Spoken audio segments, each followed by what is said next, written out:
Oh, we're live. Hey, what's up, guys? Wow, good morning. It's the NPR interns here to run the show. All the big No guys are at work. parents. The parents are gone, so we're gonna play. We're gonna play with all Yeah. these. What do these buttons do? They shouldn't have left it's a pot of coffee on either. it's dangerous. Anything could happen. Yeah. There's Eric no made. Eric Burke to let down. Yeah. Well, he might surprise us and pop in later. We'll see what time he's able to pull Yes. away from work. Sounds like he's busy being a grocery store dad. Well, inventory Instead is of a no snake joke nerd on that dad. scale. Yeah, Yeah. for sure. So if he's working on inventory stuff, I don't blame him. That's a lot of work. Yeah. Good morning to everyone in the chat, or Good afternoon, morning. depending where you're at. I realize it's afternoon on the East Coast, so and probably like evening in Europe. Other parts of the world. Yeah. All these time zones. Yeah. But check out the new mug. I have one too, but as I mentioned to Riley before we started, I didn't plan ahead and it's in the dishwasher, but next week for sure. It's deliciously good for holding coffee. Yeah, they're pretty and cool. It's stylish. Yeah, so if you guys want to get a Carpets and Coffee mug, all you got to do is go to the Teespring store and type in NPR store. Yeah. I'm stoked these finally came in. We were talking about it. We're like, hey, where are they, by the way? They should have come. And then literally next morning, we both got them. I think they kind of got lost in that Christmas shipping debacle, right? Because it took a long time, but thankfully, it was funny. We both got them on the same day. Yeah, shipping has been wild around here. You know, hats off to everybody at the post office and FedEx and UPS and all that stuff. Those guys are just mad people. Yeah, men and women. I wonder. I would love to know the stat of like how much cardboard consumption has gone up. Oh my god, dude! My apartment unit here, like we all share a recycling bin, right? And it's overflowed every week. Like we just pile everything up next to it, and we're like, "I'm so sorry, Mr. Recycling guy." Well, at least none of your neighbors are throwing couches out there for the homeless people to make themselves at home on. Oh dear. Well, that's not recyclable either. No, that's not how garbage disposal works for large items like that. FYI. But yeah, so Lucas and I are here shooting the what while the OGs are away, but Eric might be able to pop in at some point, and we all wish hard enough he'll make it home. Yeah, he'll find his hobbit way home. Yeah. So as per the usual, we don't have anything scheduled, planned, or structured for this show. It's literally, the more we do it, the more I feel like it's an accumulation of what's going on in our collections, what's going on outside that we pay attention to, and then just kind of our current thoughts and current events. It's almost like just stream of consciousness. Yeah. And every time we have a carpet fest or something, the best conversations happen around like the bonfire or over a cigar, while everybody's having drinks or cooking the food and getting to meet everybody. And I can't help but anytime I'm in those moments, I like have this awareness of like, man, if there was only some way to capture this, because this is the good stuff you don't see or hear. Absolutely. And the really cool thing too about like this live format here is that it even right now, it's not just the two of us, like all you guys here in the chat. If there's anything on your mind, anything going on in your room, anything you want to talk about this morning, like hit us up in the chat. We can always pull things out of our brains, but if there's something you want to touch on out there, you folks, let's do it. Oh yeah, I already know one individual is going to drop a bit of a controversial question in here. It'll be funny to unpack. Okay, that'll be coming at some point. He's already let me know he's coming. Is that controversial? You had to check in advance? No. It just revolves around hybrids, and how I am about those. Yeah, that's loaded. Yeah. You know how I am about those. Yeah, definitely. Well, good morning to everybody there. I see a bunch of people hopping in. Steven, Ismail, Jack, Hey, Carly, good to see you here. Oh yeah, that's Craig. right. The 20-ounce mugs. I don't think Oh, Teespring yeah. offers bigger sizes, but if they did, that would be We'll sweet. have to find out. Oh, Brandon Valentine, you triggered me with that question. Anybody Uh, see Ricky Mack up? Yes. And I he did because posed you for sent it. it. Yeah, he posed Yeah. for it and made it this whole spectacle, even though he nearly died. And that taipan had to waste a bunch of useful venom that it relies on to catch food. But Right. what do I know? And, he didn't have to pin him behind the head. Yeah, And that there were picture, notice how there were no tools used? Yeah, he the got picture what he asked for. before he was in the hospital was him literally holding two, one in each hand, behind the head. It's like, all right, if you We call let's that not a just free Darwin handle Award. one, let's get two. Yeah, that's called a Yeah. Darwin Award.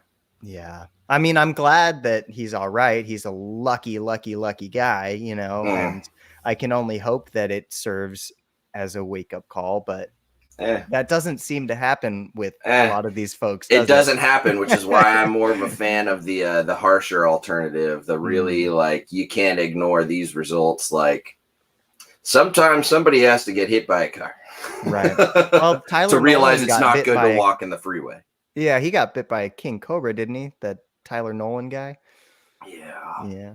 Yeah, let's move on. I don't want to talk about those buttheads. We don't have to. No, they're This they're is terrible. our show. It's our time down here. They're Down here, it's our terrible. time. Jack Oliver says he ordered a sea serpent rack. I actually just paid my shipping invoice the other day, so I've got a sea serpent's rack coming in the mail. Sweet. Might be the same one. Yeah, nice. Another stack of baby tubs. Nice. And that should put me at like about 100 capacity for the season, which is looking like I'll need it. So that's awesome. Yeah, I'm excited to hear what you think of that rack. I have the incubator from them. Yeah, and the build quality is really good, but I have they used to, I don't think they still do, they used to just sell little 18 hatchling racks with the same dimensions and everything, but it was just a standalone 18, and I bought two of those because they're stackable, and I love them, absolutely love them. They've traveled up the state with me in my move. They've been nothing but perfect the entire time. And now that I went to go buy some more, they didn't have those, but they had one big stack of them on casters. And I believe it's set up in 2 zones of heat tape as well, like a top and a bottom. So I'll be really excited when that gets in here. Do some room rearranging, and I'll have to film something about that because I'm going to reorganize and kind of try and have as much of the hatchlings all in one area. Nice. Some stuff behind me. So like all of this space right here will be like hatchling racks as much as I can do in there. And then next step is a house. There you go. Yeah, we're both gonna have to do some rearranging. Like I was telling you in the green room, I also just ordered some new goodies, a 6-foot cage, which I've been talking about for months, right? But I finally got it together to actually do it. So yeah, it's gonna be interesting because it's definitely going to have to take up a completely new zone. Right. I have like the 4-foot stack behind me. Next to it's a 3-foot stack. So guess we have to start a 6-foot stack somewhere. Yeah. Yeah. Are you running each enclosure controlled with individual settings? Yes. I do have a couple Herpstat 2s that are controlling multiple enclosures, but for the most part, besides my big ARS rack, everything's on its own stat. Gotcha. Which honestly, like that probably doesn't have to be that way, but the way that the reason why I asked is just because like I've recently had some experience where like if you've got one controller running multiple enclosures and you've got various bedding in there, like paper in one or cocoa in another, you're getting completely different temperatures in there. Right. So like we've been calibrating some of the blood python racks at work because we've been putting them on cocoa just for the laying season. Nice. So yeah, no, it's true. Like the reason that I have it that way is because I have literally kind of expanded everything one cage at a time. And it's like, oh, there's another cage. I need another thermostat, rather than pausing and thinking, oh, I could just put one probe in the middle and control all of them. But well, the thing is, you get variance top to bottom. Like right now, my room is reading like 70 degrees ambient, but the probe, if it's touching the floor, it's like 3 degrees colder. Exactly. And so with that in mind, I do like the freedom to really dial in each one properly, because my bottom cage here, I will have to set it differently than the top cage. Otherwise it'll actually run hotter the way that I have my stuff set up, because it will be colder, which means the probe will send more power. And exactly. So I actually use that to my advantage by placing species in certain areas that I know will experience things differently. Like the bottom cages being cooler. That's where I throw my Bradley, or like I actually have a rack that's all set for pythons, but the bottom tub, I've completely moved the heat cable as far off to the side and shrunk the spot, and being on the floor, it's actually several degrees cooler, and I keep an adult male rainbow in there. So sweet. So that's how I can sort of play with that to my advantage. But I as inefficient and more pricey as it may seem to do a stat or something per cage, it does give you better control. For sure. Yeah. Yeah, absolutely. Yeah. And when I do rearrange, when that cage gets here, I should probably also take advantage of the fact that in this room I have an outer wall and an inner wall, right? So I should probably put the Brettles and stuff that's better with the cold on the outer wall. Yeah, that's definitely something to think about. If anybody's like currently dialing in a snake room or thinking about it, like those are some variables you really do need to pay attention to. Also, like whatever your flooring is makes a big difference. Obviously, if you've got carpet in a snake room, which is unfortunate, and I've dealt with that, that means enjoy getting all the substrate out of that. Yeah, you better get a good vacuum, and then you have like a layer of insulation below that, and your snake room won't get as cold. It'll behave differently versus if you've got like a wood laminate down. I prefer the wood laminate because I like to be able to get it cold. I'd rather have things get cold enough to work to keep them warmer than have no control trying to cool them down. Because a little heater with the stat is much more affordable than an air conditioning unit with a stat. Absolutely. Yep. But I mean, you do what you got to do, and you know how your room works better than anyone else externally. So you just have to. It's just something you play with. Like the first year after I moved up here, it was my focus. Like for an entire year, every day, what I was doing was like shooting temperatures, checking that the thermostats, like just being anal retentive about it. So yeah, totally. Yeah. I can relate to that. When I moved places, again, I think I said last week, we talked about this a little bit. I had to recalibrate everything. Yeah. It is what it is. It took a long time too. I feel like for me personally, it was a big part of my like journey or evolution as a keeper. And by that, I mean, I struggled with it a lot, just with probe placement. Like, but that was so tricky for me. But you learn. That was the most like, I've tried everything. You're never going to forget that. It's the most impressionable way of learning, hands-on experience. Yeah. Like when I was first starting out, one of the things I remember freaking out about was where to put the probe. And I even like drilled a hole in the half log hide and like tied the probe to the hide and put it right there. And but every time the snake would sit on it, and then get screwed that up, is a challenge. So I finally just settled on always screwing it to the back of the enclosure on the back wall, like under the heat source. But that's going to be a distance away from the heat source, right? Which I see a lot of folks resorting to that sort of probe placement. So I didn't want to let this question get lost because we're getting some good ones in here that I want to address as well. But Ismail asks, when do you start your young Morelia on cycle feeds? Me personally, right away. I actually just gave my yearlings their first meal a few days ago, about a week ago, and I've got a bunch of rodents thawing right now to start giving a few more animals their first meals as it's starting to get a little bit warmer here. Right. I'm doing the really gradual warm up over the next like 3 weeks or so. So by the time March hits, everything will be back to its normal temperatures. Everybody's had a hot spot, but it just drops at night. And what I'm doing is slowly reducing that night drop. Babies, I actually haven't been able to give them a controlled like hot spot drop at night, but because of where they're at by the window and how cold, their ambient drops. So at least for the first year right now, they do get an ambient nighttime drop. They still have access to their hot spot, which is a little bit cooler.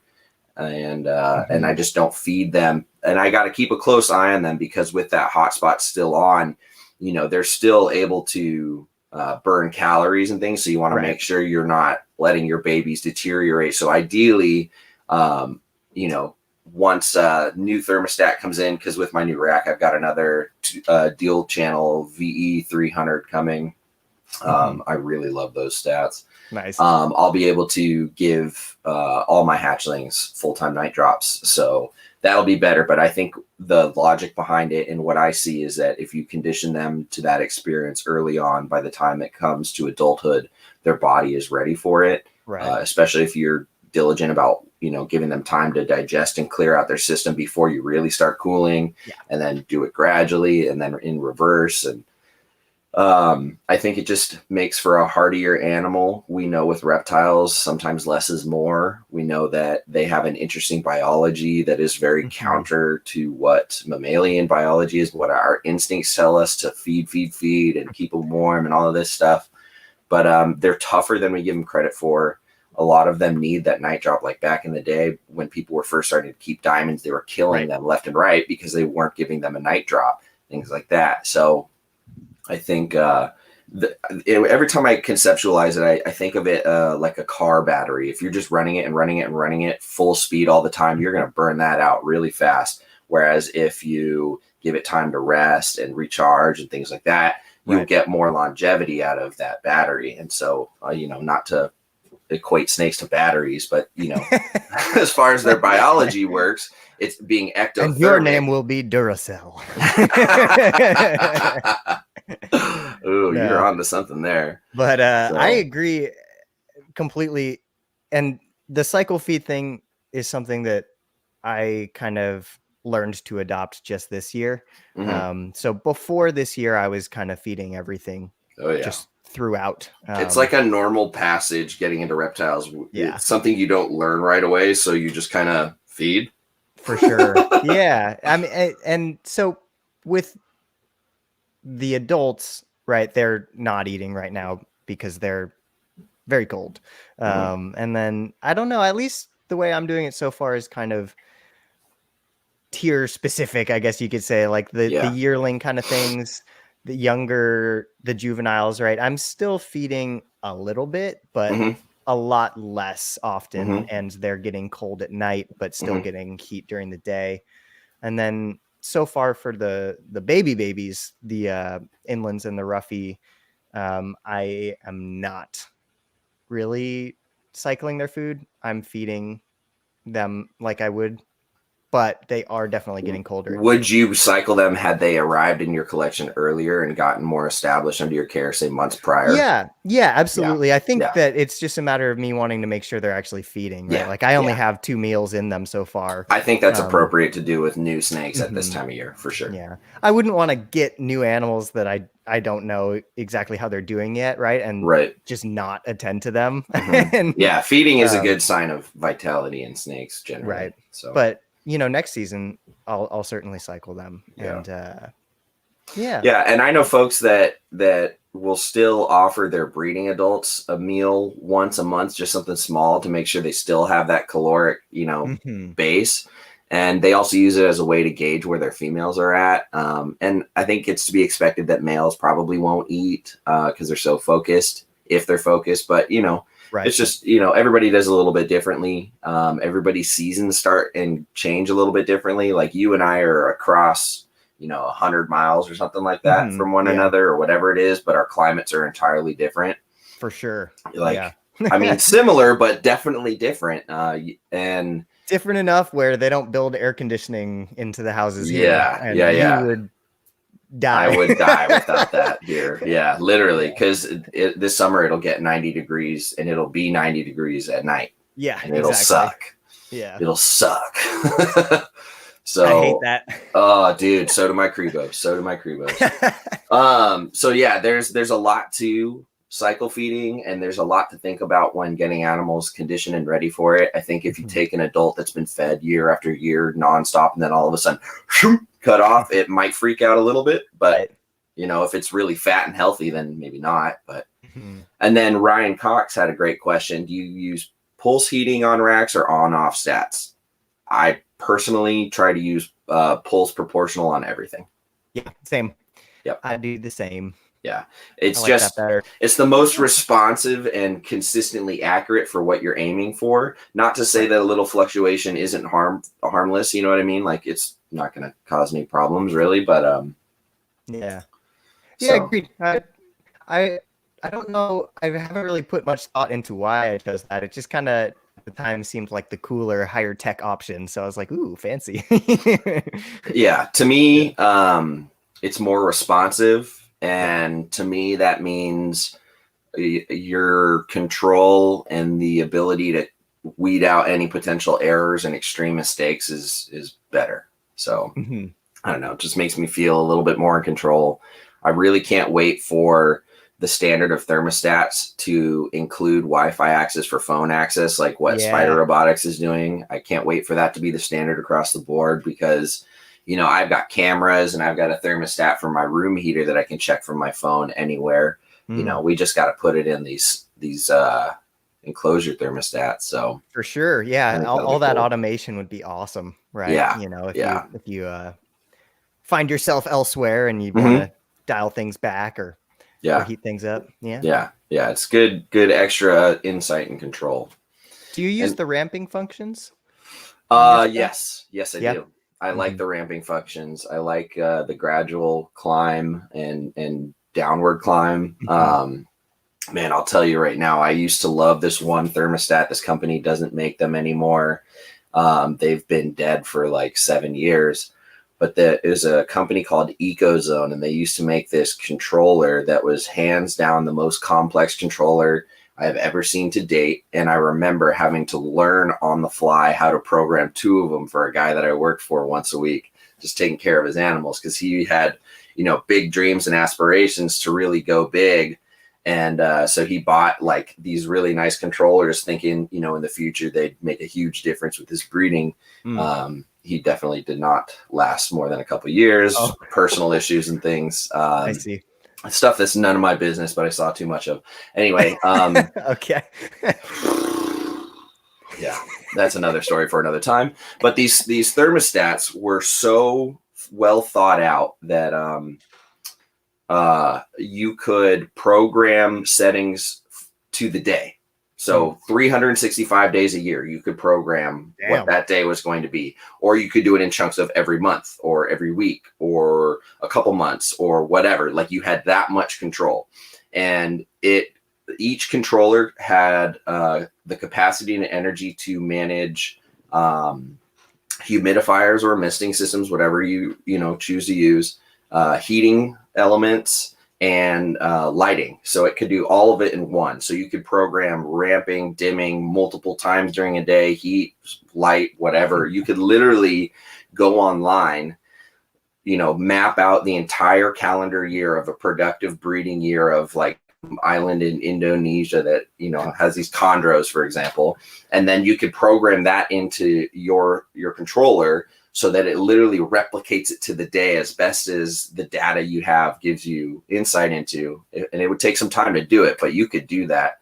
That's And wild. it was the coolest thing. The problem was, and I guarantee you what sunk it, was that it was like a $500 something price point. Mm. It was absurdly expensive, and it was really difficult to program. And I don't know if they had enough startup to really launch it, but it never took off after that. But Yeah, I could that see thing that was being a little nuts, niche.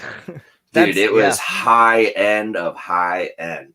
It was If someone was able badass. to put that kind of level of control in like a Herbstat or something, for example, but with like a really user-friendly interface, right? Like Mhm. if there could be like an app or a website where you can It would have to easily do be it these would have to things. be computer based. That'd be the Yeah. only way I think anybody would realistically have the time to efficiently do it, because I'm sitting there punching little buttons on this console, scrolling through menus in a screen Oh this man. big. Yeah. Nope. You know what I mean?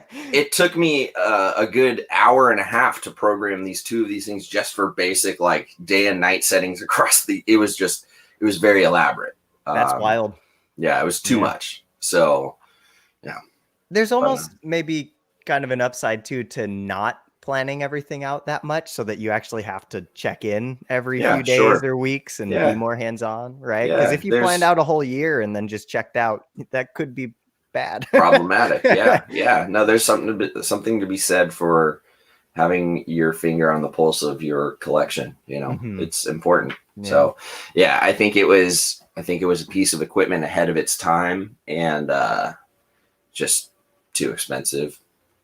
So Jack Oliver asks, what is the most often you guys feed at any point during the year?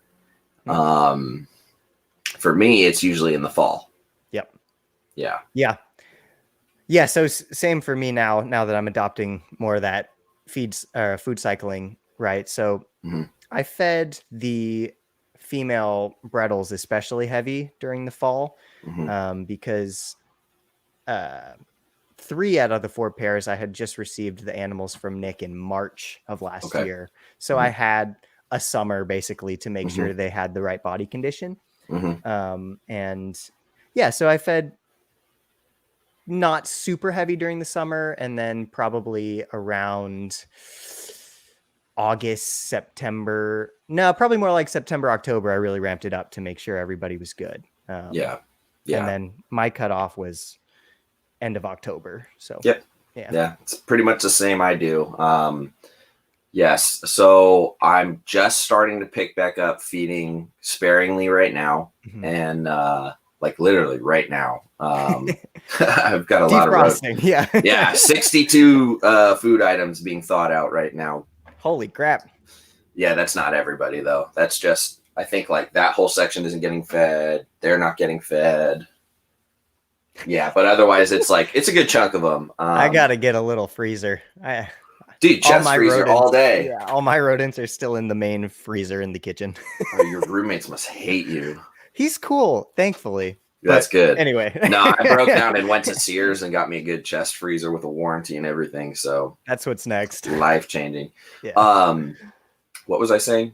Oh yes, feed Feeding. cycling. Yes. Yeah. So spring, I feed everybody kind of loosey goosey, but like good size meals, just not weekly. Like I'm getting away from the weekly feeding almost entirely, with the exception of the fast metabolism colubrids and maybe like one or two other trouble animals. Like if I ever have animals that are just not really on it, I'll put more attention to them, and schedule kind of goes out the window. It's what's best for that animal. For sure. Yeah. Welfare first. Yeah. So Yeah. sometimes you have to make exceptions and break away from your own rules. But I try to do bigger meals, more spread out, with the exception of my colubrids.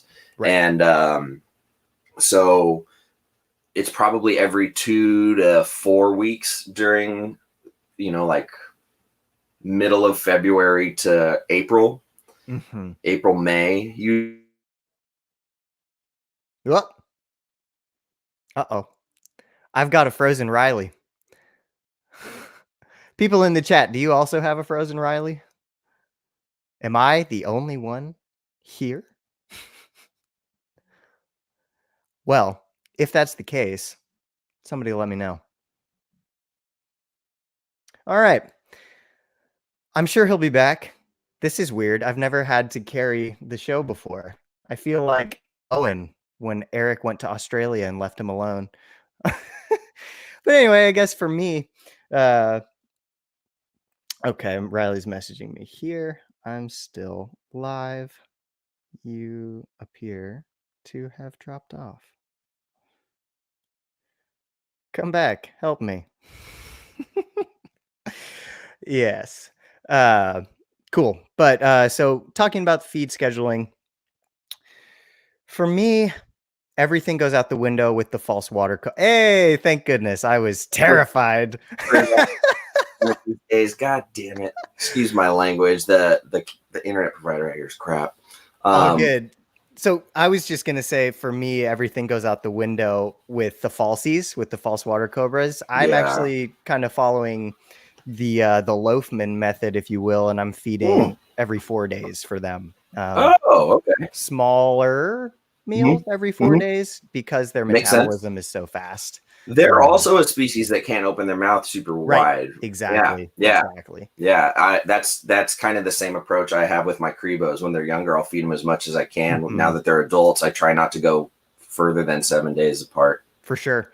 Yeah, and it's interesting too. Both of the falsies I have, at least so far, seem to let me know when they want to eat or not. Like they will tail whip the food and hood up when they're not hungry. And some weeks, or I guess not even weeks, some every 4 day feeding days, they just don't want it, right? And then when they do, it's ferocious false water cobra strike. So I can almost trust them a little bit to not gorge, which is cool.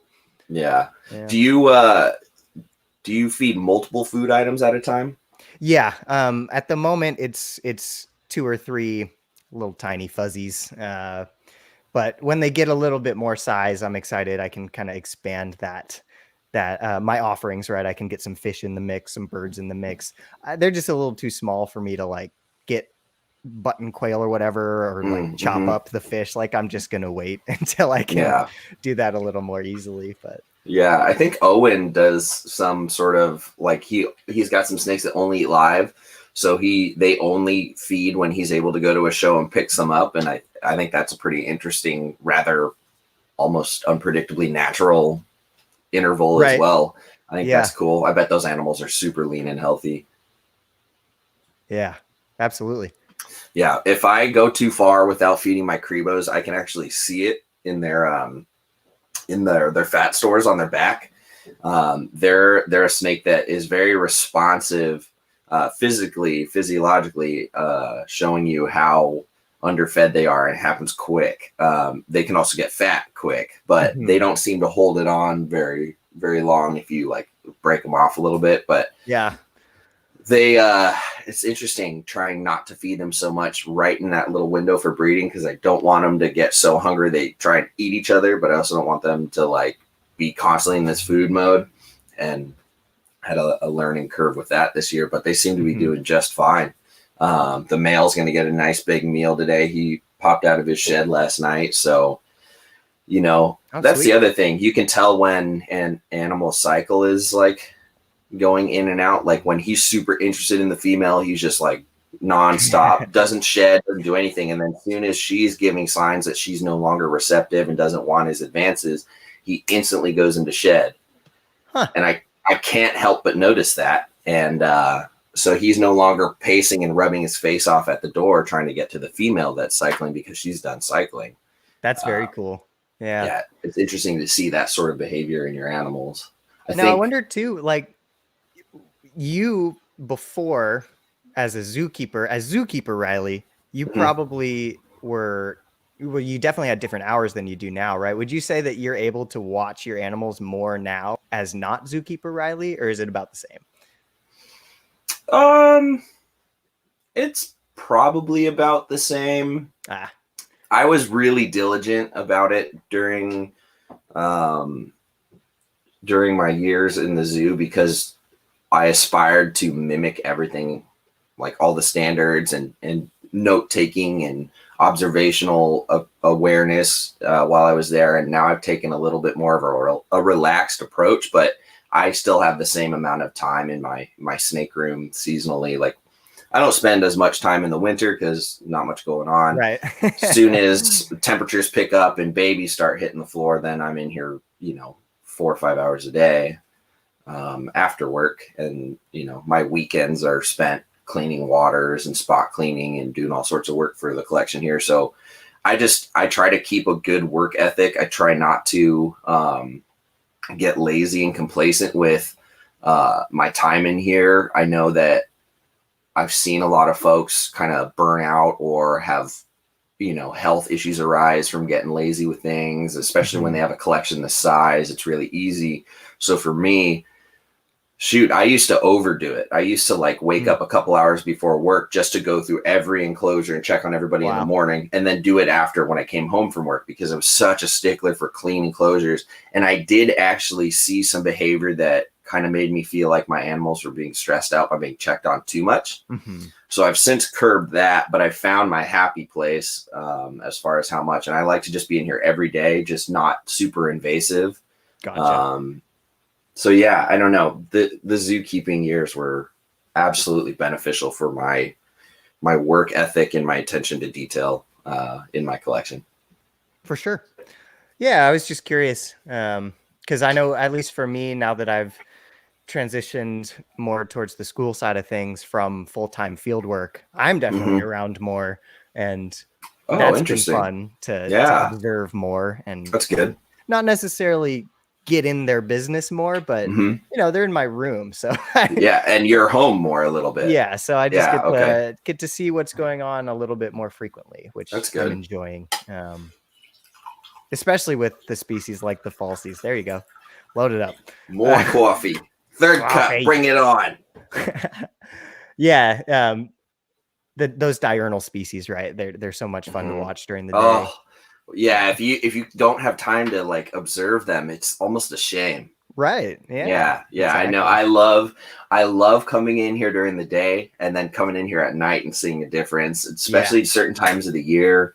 Especially during the summer, dude, coming in here at night during the summer, you don't open anything because you're getting screwed real bad. Like these animals mean business at night in the summer. Oh, dude, it's fun. It's so much fun. I mean, how fortunate are we that we found this lifestyle and we get to observe a little slice of the natural world in our own rooms. And it's just, sorry, that was just like a little side tangent, a little bit of bliss there that hit me. I'm just like, I love what I have in here, and I feel ashamed to refer to them as individual things, even though they're living beings. But I just love all of this stuff, and it's too cool, man. Yeah. No, I've really been feeling similarly, especially when you kind of consider like the story of each of these things, right? Like I recorded a video that I need to edit still for like a inland carpet like focus yesterday, and I didn't even know, maybe you already knew, you probably did, that they're endangered in certain parts of Australia. Yeah. I didn't even know that. And it's like, when you take that into consideration, the struggles that the wild populations are going through, and obviously the story with the roughies, where they're probably on their way out just with natural planetary cycling. It is literally a miracle that they're here. I had that moment 2 days ago, pulling my big female out. I was like, this is in my house. I have this animal. This is nuts. I have 4 of these. What is going on? It's insane. This is amazing. When you stop and think about everything it took for that to be possible. Dude, for real. It's wild. And that's why I have a hard time only working with carpet pythons, because like I have that same feeling about Dumerals boas, about Macklots, about Crebos, about Mad rainbow hogs. boas. Those things are like a love-hate relationship in like the most intense way. Sometimes I hate them, sometimes I love them. You got to catch me on the right day with them. Right now, they're on my good lists, but as soon as the warm weather comes around, they'll just be demons again, and their cage will be, well, it is filthy, but that's nothing new. It's always filthy. There's no such thing as a clean mad hog enclosure. But fair, yeah. Anyway, no, I'm with you, man. Yeah, Brandon Valentine. I think. Keep that in mind, right? Yeah, absolutely. Brandon Valentine asks, anybody in the chat have any new animals showing up anytime soon? And I know he's asking about the chat, but I think it's worth bringing up here. Ooh, New Guinea waters. I'm jealous. New Guinea water pythons. Yeah, that's what caught my eye. I think that's another species that like the Queensland ones. Yeah. Yeah. I think having anything like that is exceptional. I think that'd be really, really cool. Those are cool snakes, especially after seeing the photos that Eric and Owen shared with us of the one they found in Australia. I know it's a little bit different, but they found a couple, and one of them was giant. One of them was like almost 2 full Erics. Yeah, it was massive. So Yeah. I think it's cool that people are looking at all those kind of tertiary species. I would love to dip my feet in Liasis stuff. Definitely with the Fuscus specifically. Like they're so pretty. They have the orange belly, and they're one of those ones that for me seems like they don't get their due. Yeah. Yeah. I agree. I'm kind of glad that I have at least one of the Liasis animals with the Maclots here. I remember seeing Travis Johnson's years ago for the first time. I've never seen Savus in person. Definitely played with plenty of olive pythons, and it's just very, very different group of pythons. And I think there's something special. I think it's cool that people are, taking a liking to some of those. Scrubs. Jack Oliver mentioned scrubs. That's another thing. I want scrubs. Love scrubs. I think they're fascinating, and that's another species that I just couldn't get right now ethically. Like personally, I wouldn't feel right doing it with how cramped it is in here. Sure. All these things that are on my list of wants are not happening until I'm in a house. Period. So yeah, and with the scrubs too, it's interesting. Like it seems like that may be, and this is kind of out of my wheelhouse, so I could be totally off base, but let's see what you think. Do you think that they are one of those species that is kind of often kept larger than they should be? I think potentially I will admittedly say I don't know enough about the variation amongst all of them. I know there is some size discrepancies from King Horny all the way to Helms and some of the smaller southern ones. I don't know if that's true. It's I probably could be one completely of those wrong. That has to be thought of in. But what I will say is I think all of them are a very lean, muscular, arboreally capable animal as well as terrestrial. There has to be a term for like semi-arboreal. Almost seems like they exclusively still use. I don't know. They're semi-arboreal to me. All the video I see of them overseas is them being found in the cuts on the ground or on hills, and so there you go. Nauta or small the nauta. So I think as long as you keep them lean, you'll do right by them. I think there's something to be said for, making sure females are well conditioned if your goal is to breed. But anything with noticeably fat necks when they're supposed to have a big prominent head, I think I don't know. I think we overfeed everything in this hobby. Yeah. Let's be real. But for sure. It comes from a good, place, a good heart. You know what I mean? So and they're such like an understudied species. Like the more we see examples of them in the wild, obviously the wild almost swings to the pendulum of like too lean.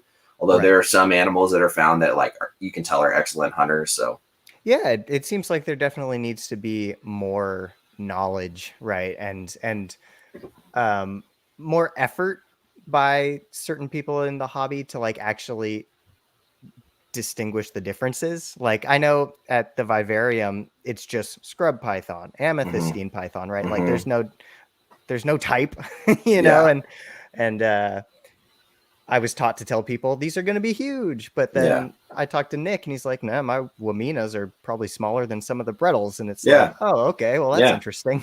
I think there's a lot of variation in there. And I think if you're food cycling, doing some seasonal prey availability, you'll probably get a more natural animal. Yeah, for sure. So this was the question I was talking about earlier that I was anticipating coming, and he posed it here as more of recording of carpets and jungles and stuff, but then he corrected himself. He was talking about super dwarfs, retics to carpets. Now, I think everybody knows that I don't like those weird hybrids. I think natural intergrades are a gray area where I tolerate them more. So a retic breeding a carpet python would never naturally happen in the wild, I don't think. That being said, I do think it is possible because I have heard of much crazier crosses like Woma carpets. It's something with the way snakes' sex chromosomes are that's different than the way mammal sex chromosomes are. Yeah. That they're actually able to do that, right? Like, Yeah, I think it is possible for them to breed at least through one generation. Who knows if the offspring would be fertile, right, sterile, whatever. But I think it is possible, and I think, you know, people bred berms to retics, people bred balls to berms. I mean, there's all sorts of crazy stuff out there. So for sure, I think it could be done for sure. Bat eaters, I actually think bat eaters are badass looking. Oh, that's nice. A cool freaking hybrid, a berm retic cross. It looks like an oversized jag.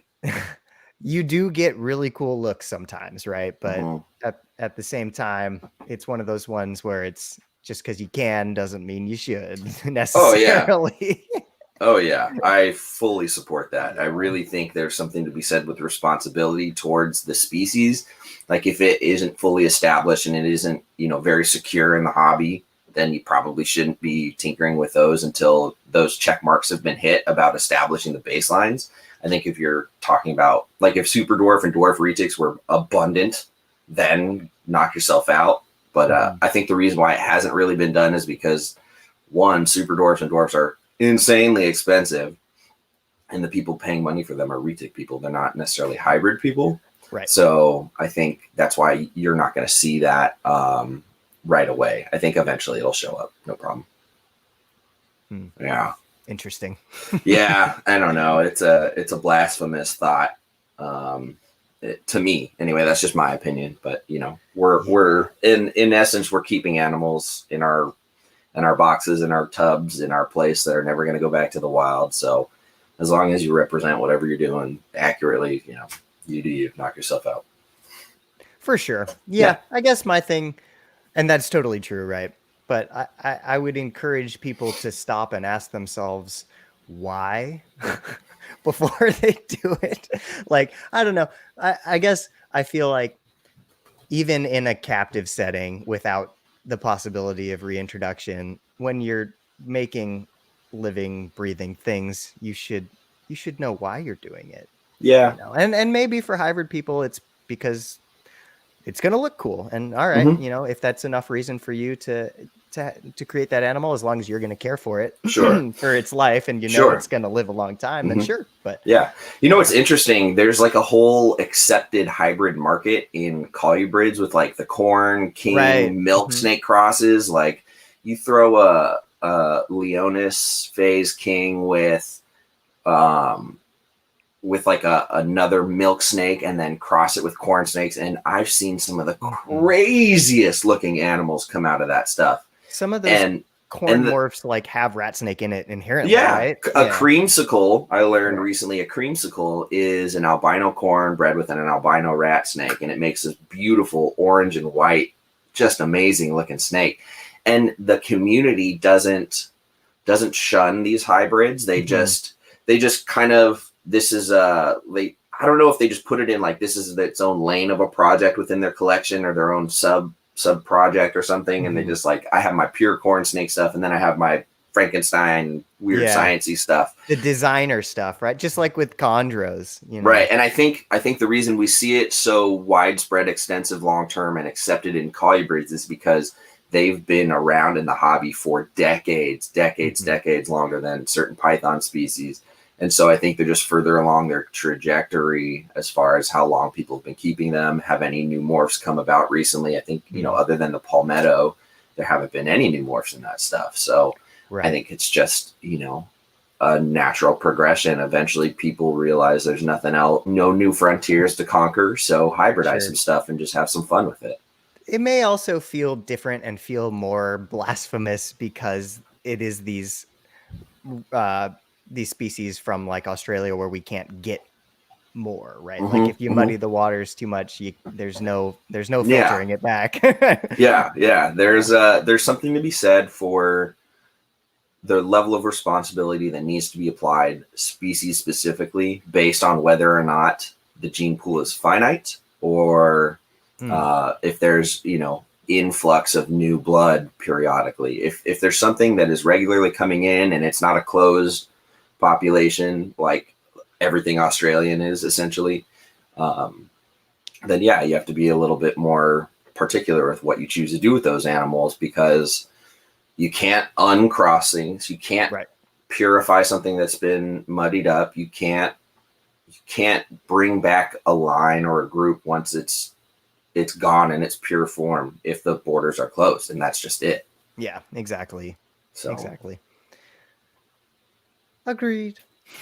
But I mean, that being said, there are plenty of worthwhile projects that are crosses. The only one in my collection is the citrus tiger albino project, and that project has the citrus tiger project in itself, not even with the albino, has some question marks and some debated history. So crossing that out isn't a detriment to some pure locality or something, because that's just not what it is. Walk me through that really quick. So obviously the albino's from the Darwin, right? And so what else is in there? Nothing. Citrus tiger is its own line of a coastal that was it was this whole project Will Bird started, that produced these tiger coastal looking animals that had insanely nice yellow color on the side, some grays, and just brighter overall tone. And he selectively bred it a couple times and then sold the project almost entirely to Eric, and then lost some of his animals along the way. And now Eric has that project and he's just continued it on. Got it. So it's basically a line of selectively bred coastals that are tigers with nice colors that, the history of them is just verbatim based on what was passed on from their origins, but no like actual true documented from these animals that have extensive documented lineage sort of thing. So to me, when there's a question mark, it completely takes away the severity of crossing it with something else, because it's not a pure thing, really. Right. You don't know anyway. Yeah. Unless you're talking about the line, preserving the line. Preserving a line has value. That's different, but it's not like the citrus tiger stuff is in any danger of going away. It's got a couple generations in it. So gotcha. Yeah. So, and Eric's got stuff that is crossed with albinos and other things, and stuff that is strictly citrus tiger or coastal injected, nothing else. Right. And I've got a caramel citrus tiger that is just coastal in her, no other, nothing. And then I've got a couple hets that obviously have Darwin in them. And that's when you find that line where like, oh, it's okay for Morelia spilota subspecies to be crossed, but don't you dare make an albino Brettles. Well, that's the thing. That's a hybrid. Again, that is a hybrid, and that is where I personally draw the line. But there are plenty of folks out there making Brettles Jags, because let's be real, the folks like Joe Ball over in Australia who made those insanely bright orange albino Brettles, they're stunning. They're absolutely gorgeous. You can't deny that. I personally won't make them, but I have no problem with people doing that, because coastals, Darwins, and Bredli, as far as the hobby sector, aren't in any danger of disappearing. So having those particular projects, technically muddying, but not really muddying, because that has such a negative connotation. It's I don't think it's harmful at all, and it's a beautiful animal, and it's a project that people will actually like the offspring from, even in its het form, because it's got project potential. So I don't see any problem with that. And it's a beautiful snake. So sure. Yeah, it's interesting. I too would draw a line there. I would also draw the line around inlands. It's just interesting. They are still technically spilota, right? It's funny you bring that up. Well, so I'll tell you right now, without naming names, there already are inland crosses. I've seen inland jag. I saw an inland jag 7 years ago for the first time. So it's been done. It's been done. Gotcha. Yeah, I think for me, part of the reason, aside from obviously with Brettles, it's clear, right? They're their own species, and I don't want to make that kind of hybrid. But for the inlands, they are they still spilota? They're still spilota. We'll see what they publish wrong in the to book. me. I think that's going to change. I think they're so isolated. Yeah, they're isolated, and when you think of their reproductive strategy, right? Like all of the spilota stuff are winter breeders, and then you have Brettles and inlands that are the spring breeders, right? So it just seems like a clear sign to me that those things shouldn't breed when they breed at different times of the year, and they wouldn't be compatible anyway, right? So I don't know. That's just me. Yeah, They no, seem like more of their own thing, even though they're yeah, still spelota. I agree. And I don't know anybody who would want to cross an inland with anything else other than the individual who did it, just because he had so many. It was just like another thing to do, and he had so many of this and this and everything else that it's just another project avenue to see what happens, Right. sort of thing. So there's merit in exploring those, Yeah. unaccomplished frontiers, but I don't I know just what can't. project potential there is there. I What did mean, that I've look seen like, it. by the way, Inland Jack? It actually added a cleanliness and some a cool head stamp and a little bit of silver tones in what pattern was there. So it looked clean it was a nice looking jag, I'll tell you that. I don't even keep jags. I've Right. seen albino inlands done, so that obviously has Darwin cross in them, and again that looks pretty cool because of the dark base for the inland produces a nice contrast albino. And the folks in Australia, they're much further ahead in a lot of the projects that the United States has, and they have stuff we don't have, and we have stuff they don't have, and they seem to be much more accepting and exploring some of those boundaries and crossing those lines. And again, I'm sure there's people over there that are purists as well. So to me, it's just the exploration of the human curiosity and with our animals, So For sure. Yeah, the mad scientist side of things. Exactly. For me, I would just want to try to selectively breed for like more blue or more red with the inland stuff. That seems like more of a worthwhile endeavor in my mind anyway. What's the founding population size for the United States? For inlands? Yeah. Do you know that? That's a by great chance? question. Like how many founders? I don't know for sure. I think on Nick's website, it said that. Let me pull that up 1 second. I feel like there was a handful of pairs that came in through Europe, and that's where it started with probably Paul Harris. Right. Just a guess. I believe that is probably true. I was looking at this yesterday, which is why it's only halfway in my mind. So yeah, on Nick's website here for inlands, it says in 2008 he was fortunate enough blah blah blah to import 2.2 from Europe. So 2 pairs. And then it says the following year he was able to obtain 1.1 from an unrelated bloodline.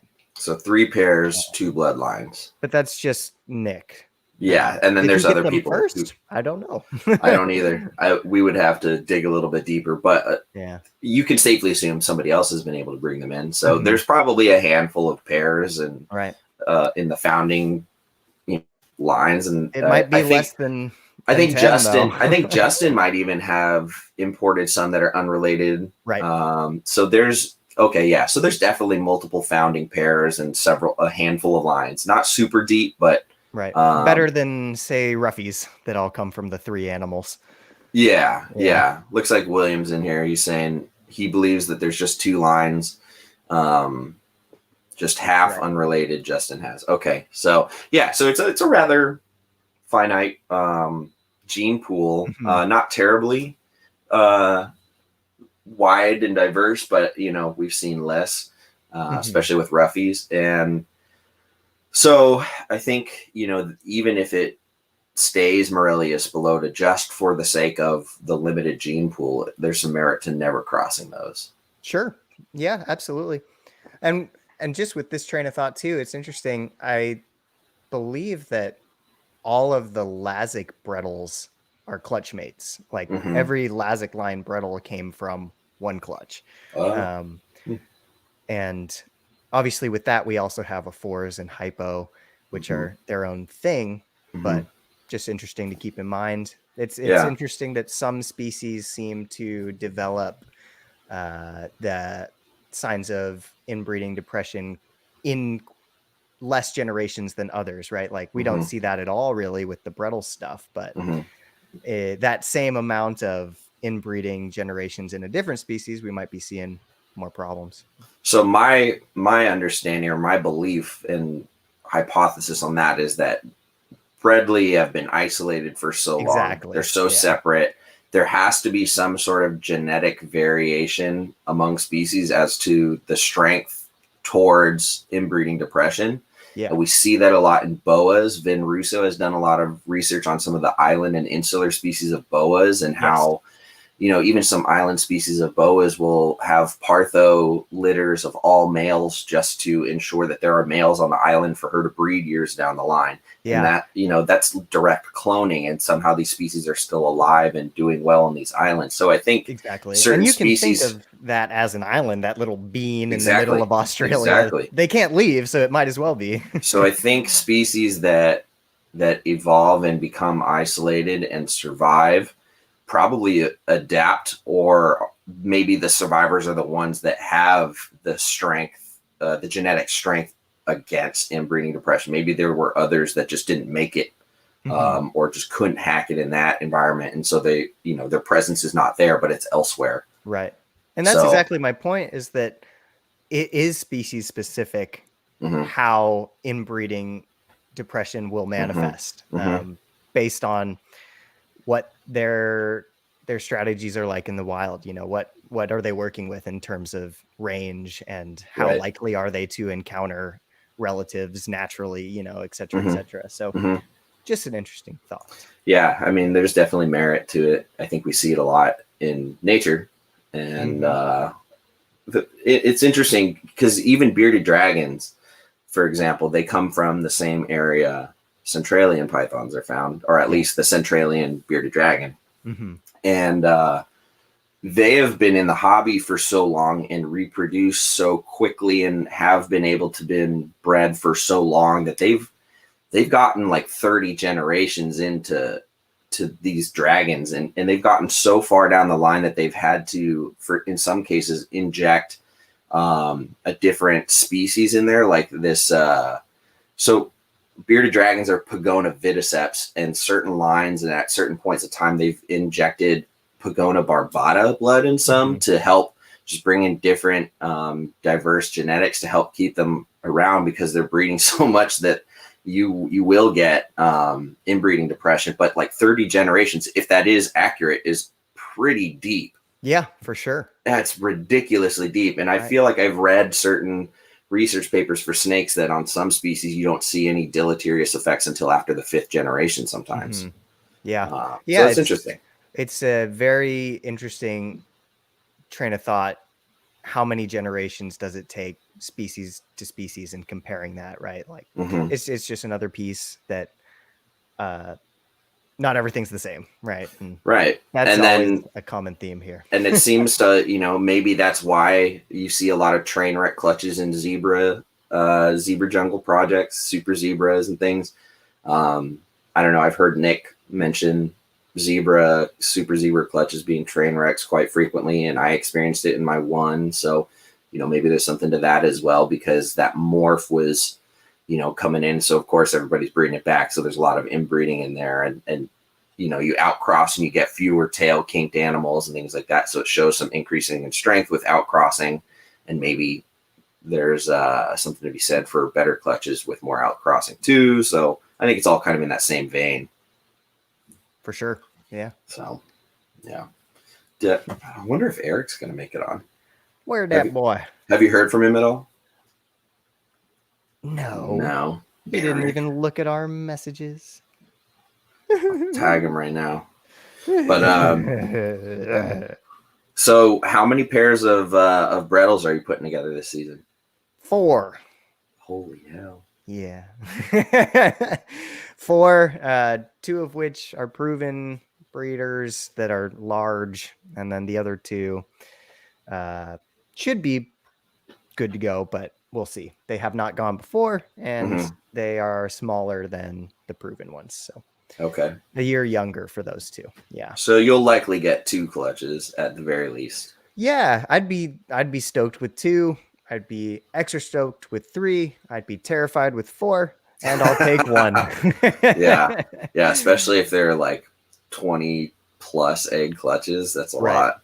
Yeah, I could see it from 2 of them. I think that the hypo het stripes could easily drop clutches that big. I think the double het stuff probably is, a little smaller, probably more like 10, 15 eggs if everything goes well. But we shall see. That's going to be a good season, man. Yeah, I'm excited. It would be great if I could be successful with 3 of the 4, because then I could do 2 MI and 1 artificial. For the sake of the studying that I'm doing. But I know you are focusing on MI stuff, but are you hoping to also have artificial as a somewhat baseline? Yeah, so the study is comparing the two. So ideally, I would have almost equal population sizes in each of those 2 treatments. Okay. And Nick is, I think, he sent me what he was doing. He's also doing multiple pairs of Brettles, but he may do artificial for all of his, because his livelihood's depending on it, Sure. So but you'll be able to use that data to compare. Exactly. Yeah. Nice. Yeah. Nice. And then there's a couple pairs on campus at West Liberty as well, that hopefully will go. They had to pull a male. I think the male got a respiratory, but they still have another male that should be ready to go. But yeah, this is kind of the trial year, and then we'll tweak and refine and hit it again next season. Yeah, we'll have to touch base off air about what you need from me, any particulars in format of data collection, equipment, things like that. Because if I am fortunate enough to have my Bradley produce this year, I would love to contribute to that study, whether it be artificial or MI. If I am actually getting them cold enough, which by the looks of how the little thermometer I use gives me feedback, I might be getting to like 60. So I might get lucky, but I'm definitely not getting into the 50s, I don't think. At least I can't verify it. So if that happens, I'd love to help out. Absolutely. Yeah, that'd be great. And again, like, if not this season, next season, I'm definitely going to be trying to pull in a lot more folks and more data, because by then we'll have all the kinks ironed out, and more of like an actual protocol. Where like a standardized format. Here's the paper. Here's the parameters. Here's when to change temperatures. Do this. Yeah, that'd be good. For sure. Yeah, for anybody who doesn't know what we're talking about, Lucas is involved in some pretty interesting experimentation, studying artificial and maternal incubation in centralian pythons, and just observing all the variations and the results, and how all that factors into vitality of the offspring and fitness of the babies. Right. Yeah. And then I did my own little jungle one in 2019, and I know it won't be relevant to your study, but for any of the other animals, if they give me good clutches and they beehive them nicely and I feel confident with them, I think I will let them do some MI as well.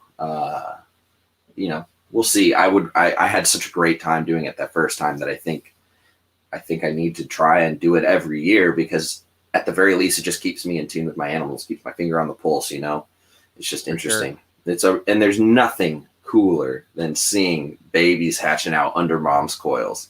I can't wait. Yeah. Hands down the coolest, like, National Geographic level, like, experience. It's just, again, that nature in your box in your home. Exactly. Feeling. Yeah. Brandon Valentine asked, what are you thinking about numbers for your holdbacks? I haven't thought about it. Well, so first of all, some of those animals, are they all yours outright, or are they on loan for Nick?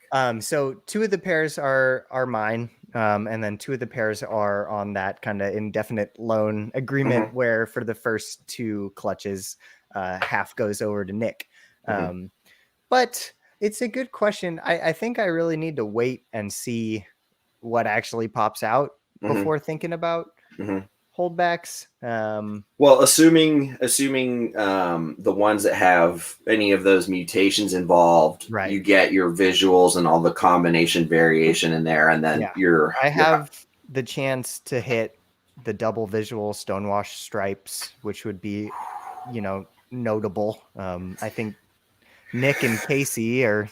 Those are sweet. If I'll make a promise with you right now, if I get good Crebo eggs, you trade for us, and you get a visual double stonewash stripe, I will just send you a Crebo. Hey, sounds good to me. Cool. I would love a Crebo.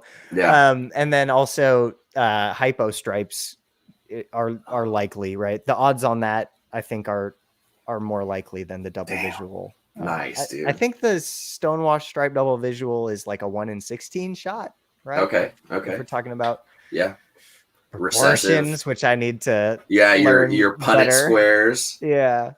Dude, I remember at one point when I found out what a Punnett square was, I went through, so every year what I would do is I would put, this was back when I was like doing ball pythons and carpets and a few other things. I would do Punnett squares for every single pair that was going or attempted that year, just for fun, just to see what I would, was coming up with. And I just have a much better understanding as a result of how they work. But it's so cool to see all that like fleshed out. I think that's why people really love, morph combos and things like that, because you can really geek out on all that stuff. So absolutely. Yeah. But if it were me and I was in your shoes with those pairings, I would keep one pair from each pairing, at the very least. And that all depends on the future goals. Not so much the space, because you'll always find a way to make space as a reptile keeper. It's just more about the future longevity, and just getting that next generation. And there's also some aesthetic, or not aesthetic, but what's it called? Just intrinsic value in keeping something that you produced. Oh, I absolutely will. It's just a question of what and how many, right? And so I'm also interested to see for the double het pairs that I'm putting together. One of those pairs is super high contrast, like light colored. They were Nick's holdbacks, right? And those are really nice. And then the other double het pair is kind of still nice, but less nice, like a little darker, right? So I'm curious to see how that manifests in the morphs themselves, right? Like because they're phenotypically normal, but are the lighter colored, higher contrast parents going to have nicer looking stonewash than the other ones? Or does that morph just kind of say, whatever, I'm a stonewash, and override that, I think there's a lot of variation in stonewash. I've seen quite a bit of variation within one litter, one clutch, high expression, low expression. Same with stripe. There's a little bit of variation in the striping stuff too. Yeah. So it'll be really weird to see. Also, Brettles take a little while for you to really see whether they're going to be nice or not, right? Yeah. They all kind of come out brown and. Yeah, I think all carpet pythons give you a little bit of a patience sort of push in terms of how they look, because you can look at them and you can instantly see who's got the lighter tones or whatever as a baby, but they change in sometimes directions you can't predict. Yeah, for sure. For sure. I would love to work on the hypo stripe stuff, keeping back the hypo-y-ish ones, if you will, the lightest ones, and working to make that more and more hypo-toned, because those are going to just be 50%, right? So some selective breeding to remove that little bit of melanin. Yeah, that would be pretty cool to make them look more like they were full-blood hypos. Right. That'll probably take a few generations, but from what Nick's posted, those hypo stripes are really cool, because that stripe gene on its own tends to darken up the animal, right? But big time. Even just the 50% hypo, they're pretty screaming. Yeah. That's the one thing people don't realize is, although Brettles are kind of born reddish gray, they do change color a bit, and those stripes, they bring a lot of that pattern in and squish it up top. And for some reason it's just dark, just really, really dark. Occasionally you find some with some decent lighter red tones, but I think that's where like injecting a fours line would help. Injecting hypo would help. Stonewash already kind of, just by virtue of what it does to the negative space, makes it lighter. So adding stuff in will help. But line breeding, it's just like tiger. You get better stripes, the more tiger you throw back in coastals. Is polygenic. For sure. So I think that would probably English. That would probably be the project resulting from these clutches I want to pursue the most. Like I love the stonewash stuff, and getting the double visual will be super cool. But I think Stonewash just looks really good as it is, just as a morph, right? Like I don't know how much I can mess with that besides just making more cool Stonewashed. Well, yeah, there's only one way to find out. But that is true. Yeah. So in other words, I definitely need more cages and more space. The never-ending struggle. Especially if we also get blackheads and some of those get over here, because I can't imagine letting those go. No.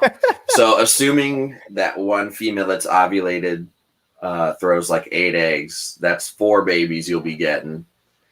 Whew. And then if the other one goes, you know, potentially another 3 or 4 more. So if all goes well, we'll be sending you home with 6 to 8 babies. That is insane. We'll find out. I mean, Grant and I have just been prepping our various incubators. He built another one. He found another really nice wine fridge on the road. And, oh, sweet. Dude, he's got all the tools at his tractor shop. So he's made like these nice heat panels where he's taken a heat pad, put it behind, and then custom cut a piece of sheet metal to cover it, allow some airflow, but also hold some heat, and then line them with LEDs and like make it look nice. And so he's been getting all those incubators prepped because we will have monitor eggs by the 1st or 2nd week of March from our black dragon. Hopefully around that time we'll get blackhead eggs, and then he's got a bunch of ball pythons going. We're waiting on a Woma clutch. Our ring python slugged out. Oh, okay, for sure. Yeah. That's a bummer. So they're tricky, man. They're really tricky. And our second female, we didn't even try to breed because she's had this weird issue where she's like paralyzed from like the back third down. I remember seeing that one. Dude, it's so weird because she's so mean, and I can tell when she knows I'm touching her. You'd be mean too if you couldn't move your legs. Yeah, for sure. I'd be a grouchy old bastard. But like it's funny if she has a bad shed in the part of her body that seems paralyzed. If I'm picking at the shed, she doesn't react. But as soon as I cross a line, then she's like, "Don't touch me." That is so weird. It's very obvious that she is partially, if not fully, paralyzed in like her back third, which is we have no idea how that happened, no idea why. Yeah. And so it's too bad. That would have been a second female to try for. So we'll see what happens. Still I don't know. Some really cool clutches though. That Woma that we're talking about over there is so nice. Yeah, she's done. She's refusing food. We're just waiting for her to go into a post-op shed, and then it'll be egg time for her because she's massive. Like she's been refusing food for the last month, which is unheard of for her. Nice. And then the other females, Aspidites bugs so bad. Yeah. I haven't ever had Aspidites in my personal collection, but I've worked with them over the years, and I'm excited because I will definitely be bringing home a pair of those from our clutches this year. For sure. That's going to be awesome. And I think I want to break lots of rules with them. I think I want to put them on sand.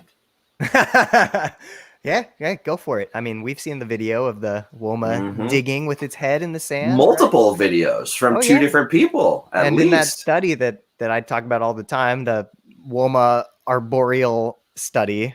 Dude, eating a freaking lizard off the ground. Yeah, they hunt sleeping bearded dragons in trees, the eastern locality. Badass, dude. It's insane. But even in that same study, those 12 radio tracked animals, like they were also found excavating burrows and even following I forget what type it is, but one of those monitors out there, they were following the monitors into the burrows and eating them. Monitor.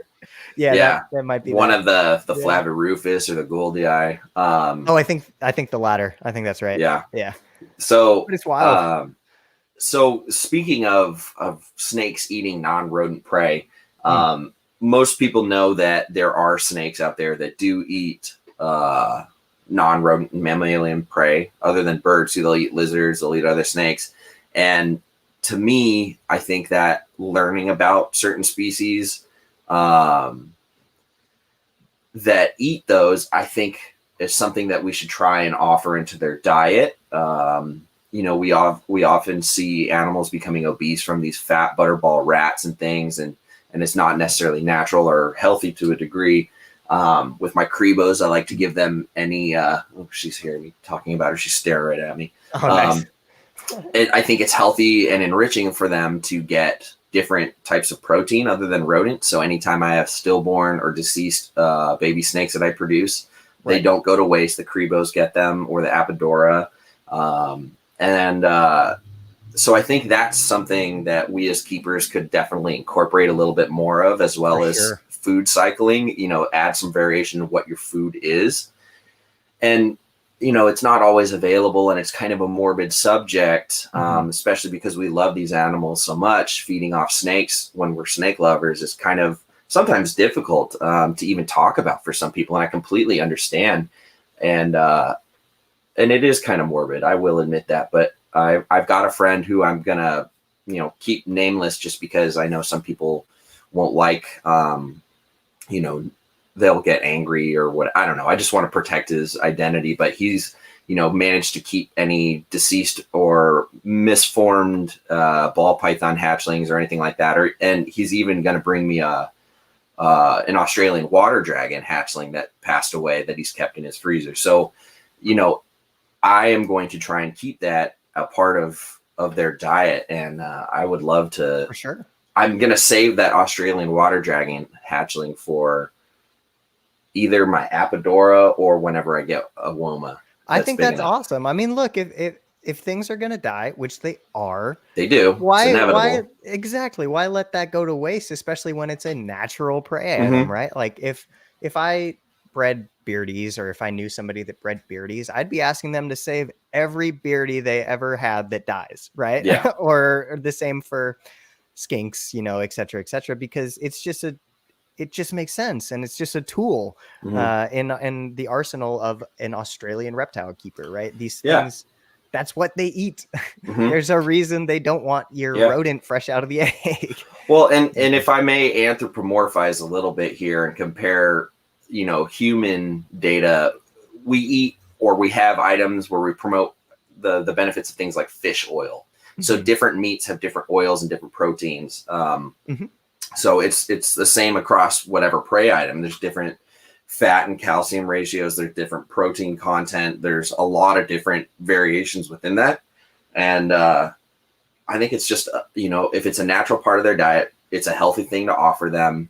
And it's definitely good for them. I mean, my Cribos, if they're dehydrated, you see it in their scales. When I give them, a lot of tilapia or quail or things like that, their scales look much healthier.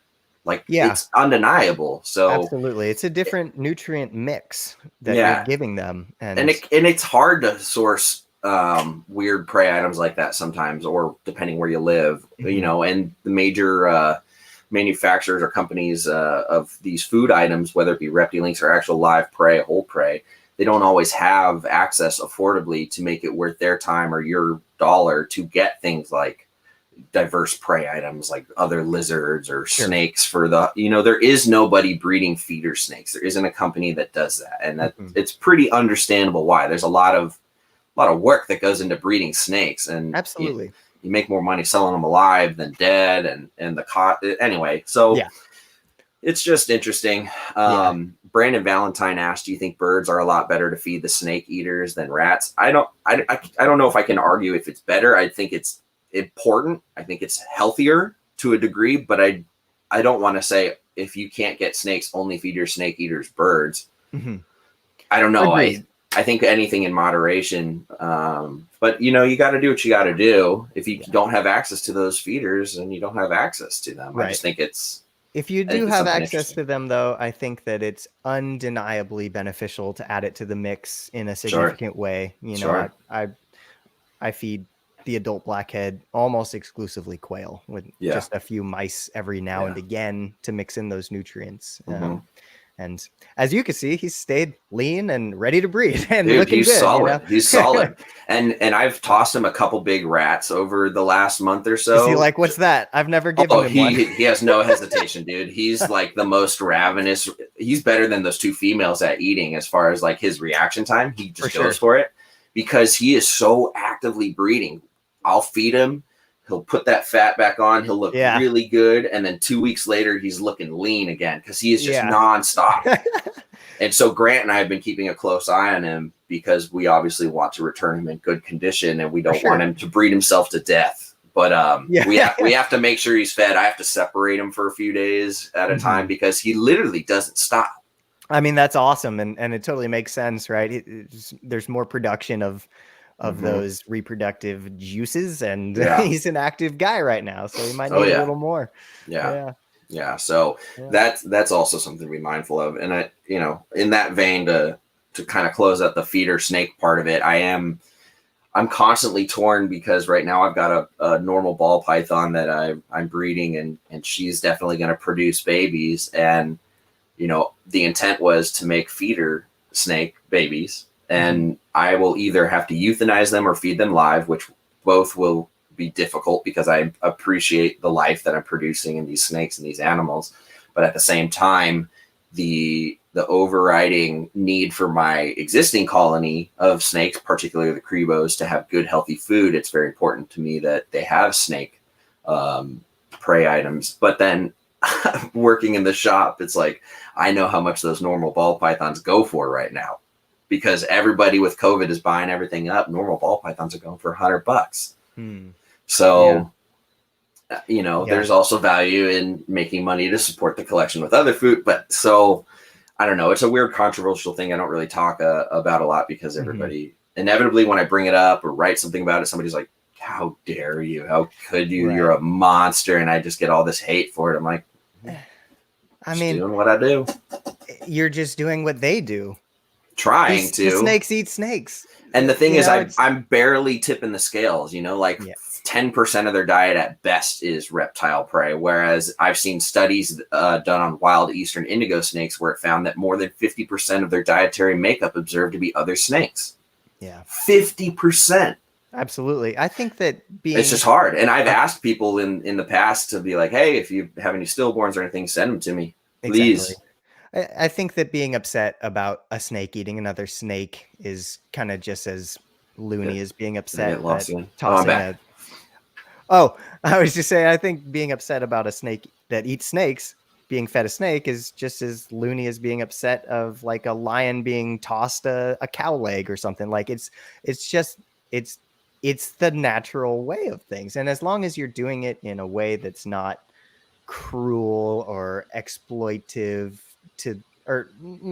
cruel to whichever snakes you're going to be feeding, right? Like if we're talking about stillborns and things that just passed on their own anyway, like that's better than just chucking it in the garbage, Well, sure. Waste not, want not, there's definitely value in that. It's interesting because there's different perspectives in different areas. Like a few years ago when I was still in zoos, there was this big controversy in the zoo world because zoos try to breed animals for good intentions and furthering the gene pool and using diversity so for example, they breed giraffes in order to preserve the species because they're endangered. So every animal produced and born is important to the population. Right. Species, but the survival plans and whatnot. Yeah. But there's different populations according to different continents, even though the species are managed as a whole. There are different approaches. And when it comes to enrichment, one of the things that is different in the United States versus Europe is a lot of European zoos find that it's a crucial part of an animal's life experience and enriching behavior to reproduce, whether they are valuable to the population or not, whether the breeding is a valued pair or not. A lot of facilities still believe that it's important to these females to go through that cycle. They don't want to put animals on birth control all the time. They really, try to take it that step further. And where it causes controversy is oftentimes they will produce for example, the story in particular, there was a giraffe born that was not a recommended breeding at all for the population. Those genes were very overrepresented.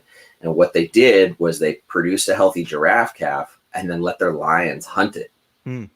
And people lost it. People wouldn't like that. People lost it in the United States. It was like scathing criticism and horrid name calling. And in Europe, they're just like, what? This is what they do. I personally am very okay with that. But like, of course, the public that doesn't pay much attention, or maybe it's not their primary lens of thinking to think of natural history and enrichment and things like that. They're just like, oh my God, you just killed the poor little cute giraffe. But it's like, okay, go to Africa. Yeah, nature is brutal. And I get it. Even in even in that zoo where I worked at the time, there were people who disagreed with that approach because they have a fondness for those animals, and I see that side of the argument too. But I'm 100%. With you. I had no problem with it. I was like, oh wow, that's pretty cool. Yeah. Then that's all the thought I gave it, because I heard the whole explanation. I was very familiar with what behavioral enrichment and all the zoological stuff that the public doesn't see.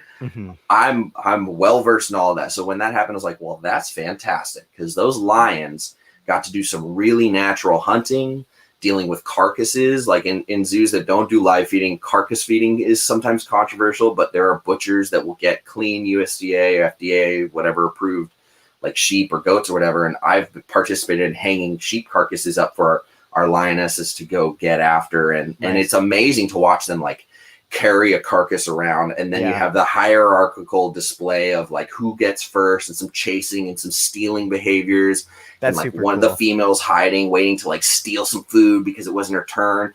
And it kept them occupied in the most natural behavior way for like days. It was unbelievable. And if you present the ideas behind it and the research and the science behind why we're doing something that seems a little gruesome to people, a lot of people are very appreciative when you're honest about that. But you'll never get 100% acceptance, because that's just human nature. People think differently. So for sure, public portrayal of that can really set off some bombs. Some people get really upset. So no, that all makes sense. Absolutely. I got to see a jaguar take down a pig at the Oakland Zoo, or a hanging pig carcass once. Cool. They strung it up to the tree. That was one of the coolest things I've ever seen. Yeah. It's like, oh, holy crap. In Santa Barbara, our cat team set up a zip line with a big bungee, and they hung a carcass of some sort of goat or cow or something, or maybe it was a pig, and let the Amur leopards just figure it out for a couple days. It was a spectacle. People came out for it. It was really impressive to see. I think when it's a known food item for animals, and it's not something that's also kept in the zoo, you don't have any issues. Right. But I think when it's an animal that's also known for being in zoos, then you ruffle some feathers.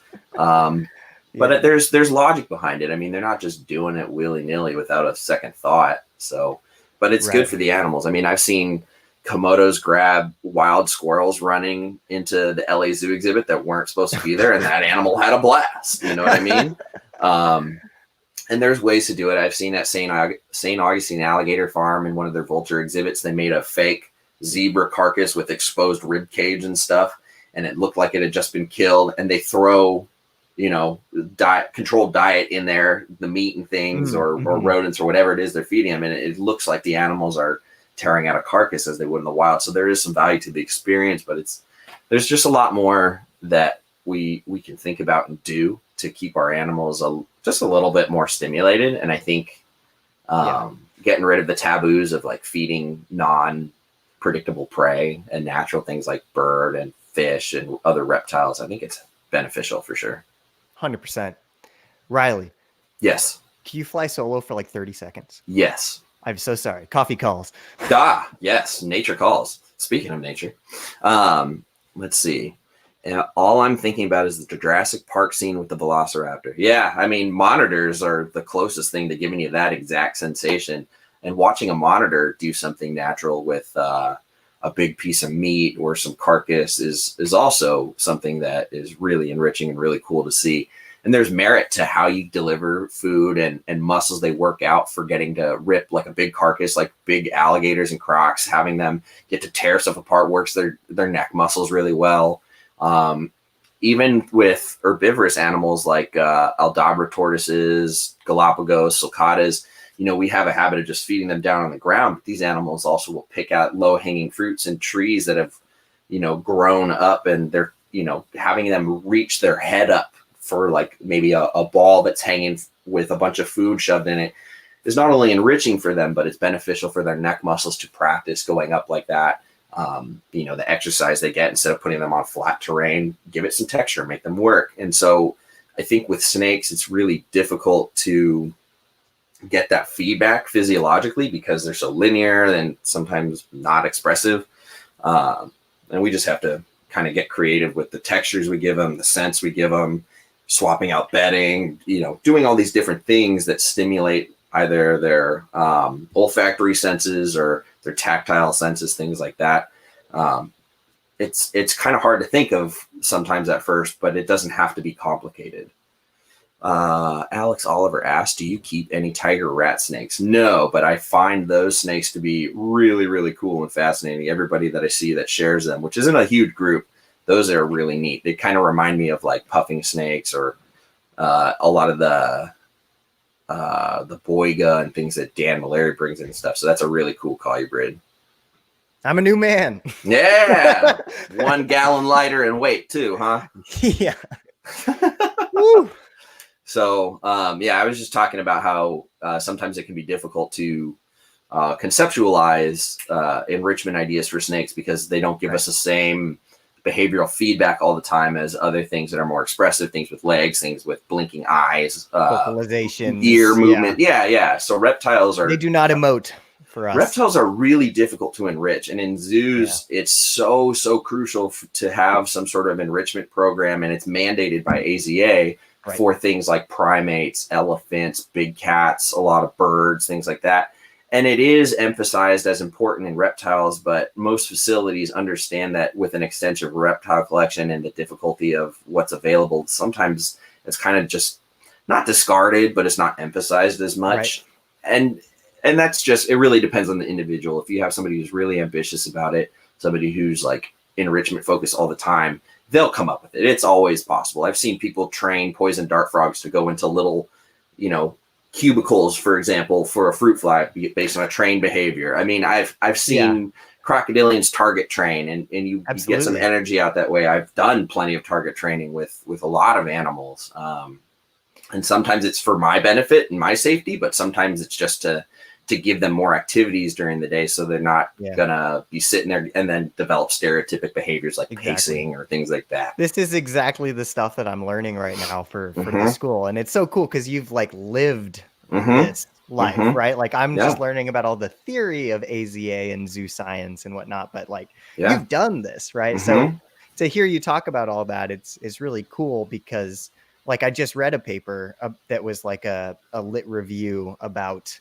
all the research that's been done with enrichment and play behavior and like reptiles and amphibians. And it's crazy. Like some of the things that even just tiny little salamanders will do, you're like, holy crap. Like, how does it have the mental capacity to know who its own kids are or like pretend to be a female to get into another male's territory? Like all these crazy things and play behavior in monitors, that's become kind of a thing lately.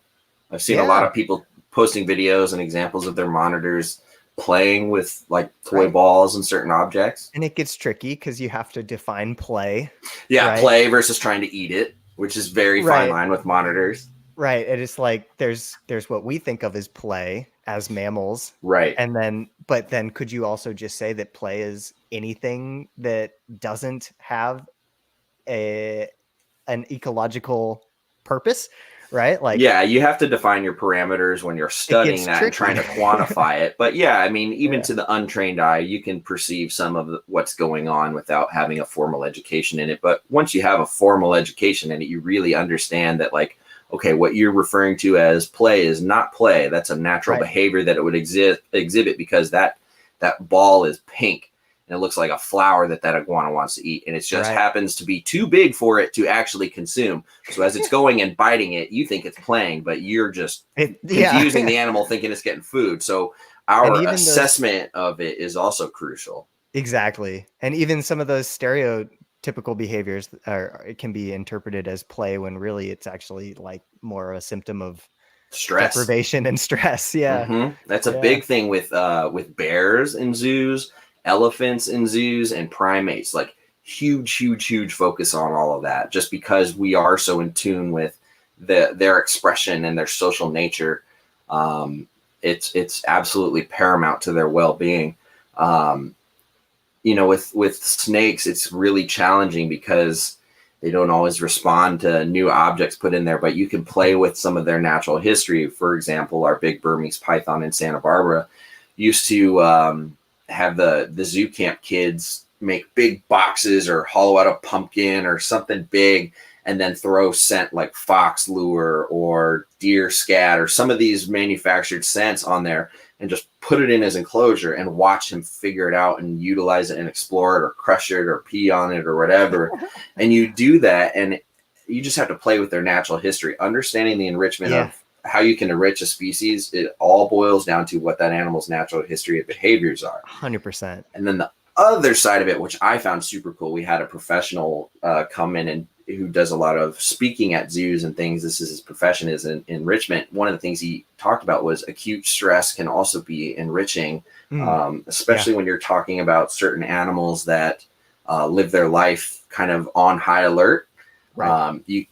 There's whole theories and hypotheses behind keeping those instincts and senses and responses finely tuned and using that as enrichment. So sometimes, for example, having a predator call for something might all of a sudden their ears go up and they huddle together as a herd, and then these natural behavior and nothing bad happens from it, but it's it's a sense that we deprive from them in zoos by eliminating the presence of danger and death by keeping them well. So there's whole trains of thought about that's part of their life experience, and if we're trying to keep these animals as wild as possible in these settings, that is something they should experience. It might be important for their cognitive development, right? Like to keep their brain sharp. If they're passing it on to offspring, like hoof stock. They need to be able to be finely tuned to evade predators, hear for danger. And if we take that away, there's reason to believe that subsequent offspring and generations wouldn't have that strength and flight, Yeah. So there's something to be said for that too. There's a fine line. You don't want to stress an animal out so it has a heart attack and dies, but it is something that they experience. Right. That acute, healthy stress like you're talking about versus something that could actually be harmful long term. Sure. Yeah. It's interesting. Kind of on the flip side of that too, a cool one that I heard about recently that might be fun to try with snakes is like, if you're going to feed, you can and if you keep rodents, I guess, or if where you can get this, you could put like some rodent bedding that just reeks of rodent in the enclosure a few days ahead of time, so that snake starts hunting, but your get snake rewarded. Will go nuts. Like the snake will start hunting days before, but won't get rewarded with the rodent until later. But it'll be occupied mentally and physically in the interim. If you've got a really diurnal species that is known to be an active hunter, you can hide food in their enclosure and give them the time to figure it out. Like I do that with my Crebos. I loved when you posted the video of doing that with the Crebo. That's when I was like, holy crap, I want Crebo. It's so much fun, dude. Like, especially if I'm quick feeding and I need to like give them a rodent and then move on, I'll give them a rodent and then I'll put like 2 more kind of spread out, just really quick, just drop them somewhere in the enclosure and they're gone in 20 minutes. And I used to be worried like, well, I don't want them to not find it. And then this gets gross in the enclosure. That's never happened with them. Yeah. Never happened. And that's just a really simple form of enrichment. Sure. With our reptiles, we, the one of the ongoing hot button topics is the debate of racks versus cages. And it usually comes from people with good intentions, good heart, trying to convince, people sometimes that what's best for these animals. They're trying to do right by the animals or other people's animals. Whether, the delivery isn't always great. And over social media, it tends to lose a lot of context. But at the very least, these people come from good heart. They just want to do what's right and what's best for their animals. And I think that's a noble cause. But the facts that stand out to me the most is that when we're keeping animals in these artificial environments, even if you give them big, extensive environments, go bioactive, full spectrum lighting, seasonal, even if you do all of that, and that's fantastic. Bioactive. What we can never duplicate for our animals is the need to evade prey or predators, and the need to spend all their time hunting for survival. They never have to do that. And I always talk about with folks. It's like, okay, if a snake in the wild, he doesn't have to hunt, he doesn't need to evade predators, and he's got the ideal, climate for him right there and safe Doesn't have places to to hide. seek out other places What to go. what do you right? think that snake is going to do? Nothing. It's going to sleep. It's going to digest. It's going to hang out. It's going to wait for that magic hand in the sky to drop some food in. Yeah. It's not going to worry about predation. It's not going to worry about injury and infection and all these things. It's not pegged to do everything based on survival. So when we have these animals, for example, in a tub, how can you keep a snake in a tub? It roams all this. It does all this.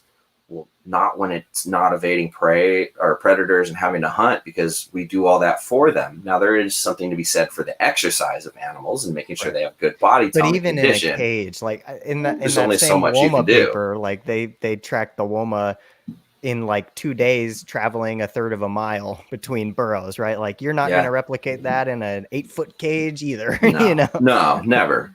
And so there are limitations to it, of course. And that's where I think everybody's individual approach to enrichment comes into play, taking them outside, giving them scent enrichment, just trying to do the best by them, and understanding that at the very least, if you're thinking about it and just keeping that in your forefront, you're at least caring about that aspect of your animal. And, the other side is, don't harp on people that don't do it. Some people don't have the time. Some people are just breeding because that's their business, and it's just not financially feasible for them, and they're doing it to make sure you can get an affordable snake. So it's not for everyone.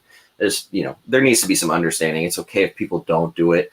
The bottom line is you can't change people that don't want to change. You can't tell them how to take care of their animals and this and that. As long as their animals are alive, healthy, whatever, just move on.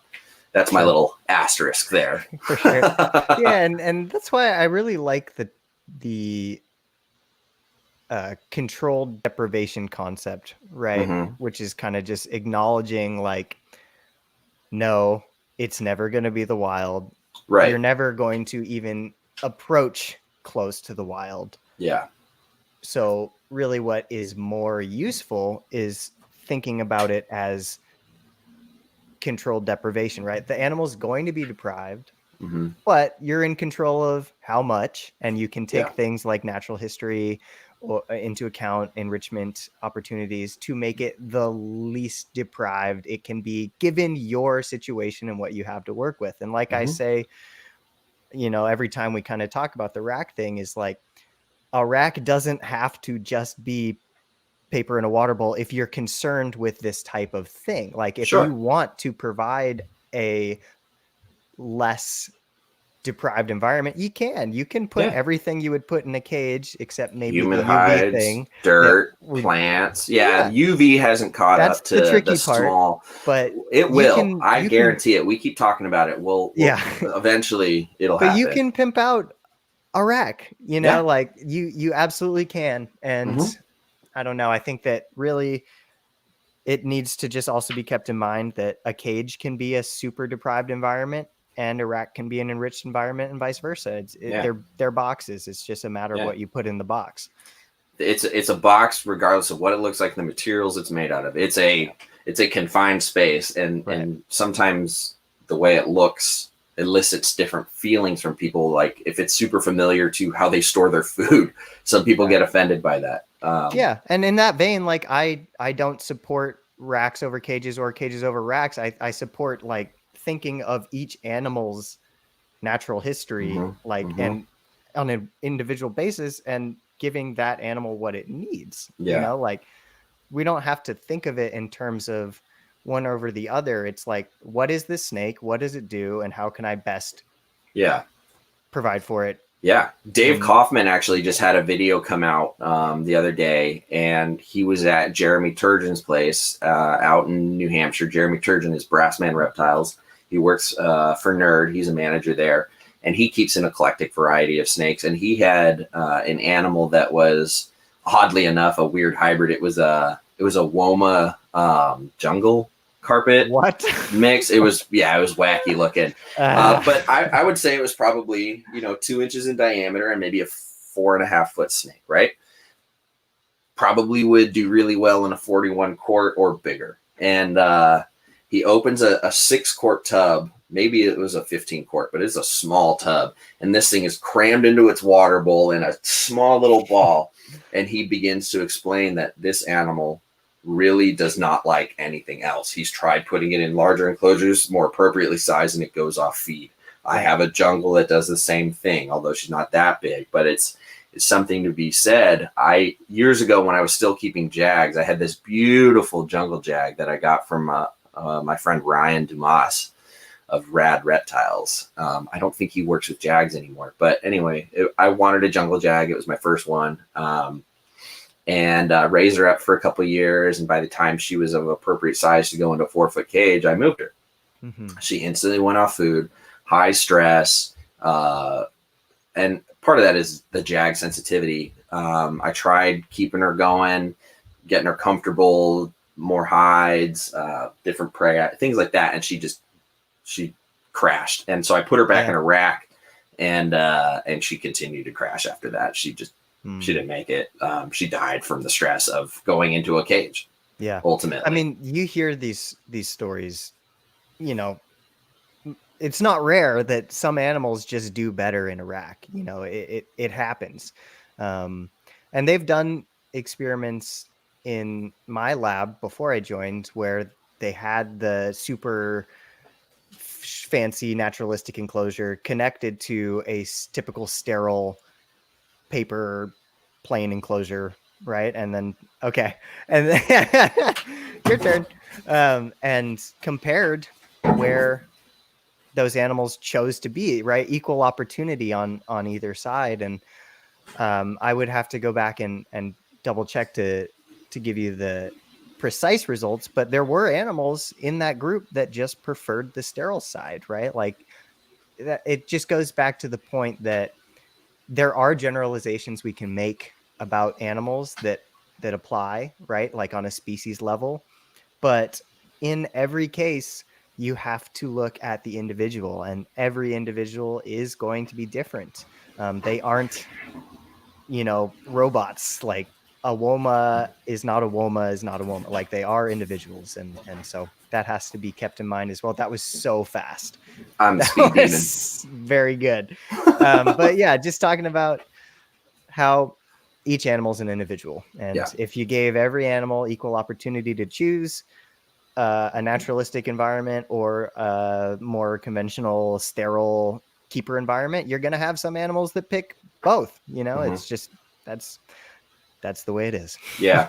Some animals, the other thing that's worth saying is the animals we're working with, for the most part, are not wild caught. Right. So what they know from day one is the artificial environment they've been brought into from the beginning. So some animals are very confident and roll with whatever you give them. And that can be species specific or individual specific. Some animals don't. Some animals are, not as confident. They're happy with what's familiar. And as soon as you start deviating from that, if at least too dramatically fast, you'll get a bad response. For sure.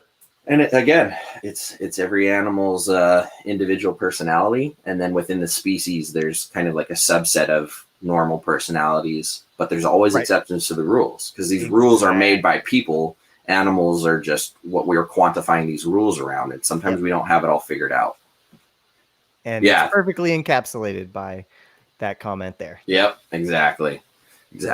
So, some genetic mutations have influence on this, obviously. Things that are more prone to stress or, deficiencies, because essentially morphs are broken genes. So sometimes that comes with challenges in their biology. But it's something to be considered. I don't know. There's no one approach to keeping any animal. There are certainly wrong approaches to keeping certain animals, but I mean, we talk about it all the time, and the guys on NPR and other podcasts talk about it all the time. How you keep a jungle carpet in California is different to how you keep a jungle carpet in Texas. You keep it one in Maine, whatever. So exactly. Yeah. Yep. Got to pay attention to your animals. Yeah. On an individual basis. Yeah, absolutely. So, they're always teaching us stuff. We just have to We just have to be looking and listening and open our minds to be able to catch it and then improve our keeping. And that's the other thing. Where the hobby is at, where we are at in our collection is not a stagnant, permanent, still time. It's this constant, nonstop progression. So you're never done. You're never done improving husbandry. You're never done learning about the animals and understanding them. You're never done. And the hobby is progressing, and the hobby is never done. 100%. Technology is improving, all of this stuff. So, you just got to roll with it and stay with the times as best you can, and then just do right by your animals. Well said. Yeah. I agree completely. Yeah. And even on like a much bigger scale, on a macro scale, the animals are changing too. I mean, there's definitely an element of artificial selection and captivity, and these animals are going to look a lot different if we give them a few generations in human care. It's just bound to happen. It's like a small slice of the overall process that we refer to as domestication. Exactly. Yeah. Yep. It's just at a different stage. Yeah. Consciously or unconsciously. We're selecting for something. Yeah, absolutely. That's so true. Oh man, I can't wait for warmer weather to come back so I can start cleaning these females, and their cages are getting so gross, man. I'm letting them get dirty. I'm Foster the funk. I'm debulking the gnarly masses as I find them, but urine and scenting and sperm plugs and all the glass is dirty. I'm just like, I need to clean all this, but I know I'm gonna mess with some females that don't want to be messed with. I feel like my Brussels pythons haven't taken a dump since November. So. Yeah, mine neither. They haven't made any mess in 3 months. Easy. It's just water changes and weekly water changes and then but moving them into the bathroom. Yeah, moving them into their cold space at night. Yeah, that's why I asked you this morning. I wanted to double check when you were planning on feeding your Centralians first, because I don't want to work out of turn with this overall project parameters, assuming my animals are able to participate. Yeah. So like I've said, for me, 2 months down at the super cold, which I started on January 10th. So on March 10th, I'm going to warm them back up to normal over the course of about 2 weeks. It can be a lot quicker than how you drop them down. And then once they're back up, the plan is to feed first really small, because the digestive system, I guess, can atrophy a little bit during this time. So kind of want to prime it with a little meal. That's what Nick told me anyway. And then more of like a normal meal after that, and then something big after that, and kind of doing that in a pretty quick period of time to stimulate follicle growth. So those 3 meals within what, like a 2-week period? Yeah, exactly. Within a couple weeks. And then with that last meal, though, you want to feed pretty jumbo to trigger a shed, because what that shed is going to do is it's going to, in theory, sync up the male and female cycles so that they are ready for each other. And just anecdotally, it seems like a freshly shed snake is a really good aphrodisiac for the other snake. All those smells are really fresh. So that's the plan. Interesting. Well, I'm going to have to make sure I stay on your schedule. I think I did start moving my bread lady into the cold bathroom a little bit before you, but it wasn't getting cold then. I was still trying to figure out where I was at. So I don't think that will throw anything off, because ultimately January is when I started getting the really cold evenings below 65. Right. So for sure. And they seem completely fine. Like, they're not losing any body condition. They're still active. They thermoregulate. They get their warmth during the day, access to water and all that stuff. But man, they're bombshells. They're so tough. They're freezing cold when I pick them up in the morning, and they're like, what are we doing? We're moving. Where are we going? So yeah, I know. I kind of got a little bit of satisfaction on one of the nights that I got them like around 49, because when I picked him up, they really were just like, like cold, you know, the tongue flick looked like a super slow, like a Ganya Soma. Yeah. So I was like, gotcha. You finally actually feel something, damn it. Yeah. But you know, they're fine. They warm back up and back to normal. I think one of the previous streams when we were talking about this, somebody asked, and I didn't address it, but I saw it in the chat and we moved on, was if mine have mellowed out since moving them into the cold. And they absolutely have. I don't use a hook with either of them anymore. And I don't know if that's because of the cold or because I'm getting hands-on with them every day. Yeah, it could be both. I'm sure when the heat comes back on and food starts being offered, it'll be dodgy for the first month. Totally. And I forget, do you feel like a lot of the bites from them are like feeding bites? They just think everything's food. Okay. I just like to call them jerks because they're mean. Fair enough. Yeah, I'm sure probably when you start feeding them again, they'll get that drive back to to bite everything. Well, and then the other thing is with a collection this size, I'm not handling stuff all the time, you know. Yeah. So there's certain animals that get my attention, like my Apodora, I handle all the time.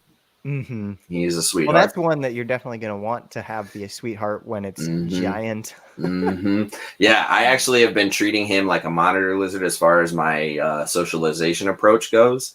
I don't come overhead. I don't just pick him up. I let him make the first move towards me. And then I actually do a lot of that flat hand under the chin stuff that you can do with monitors to build some trust. Nice. And he's never once struck at me. He's never once tried to bite me. I've definitely like opened his enclosure to him being like startled and like flattening his head and kind of hissing. And then I do that and I can turn that off right away. Nice. And they're really smart snakes. I'm sure, he's amazing.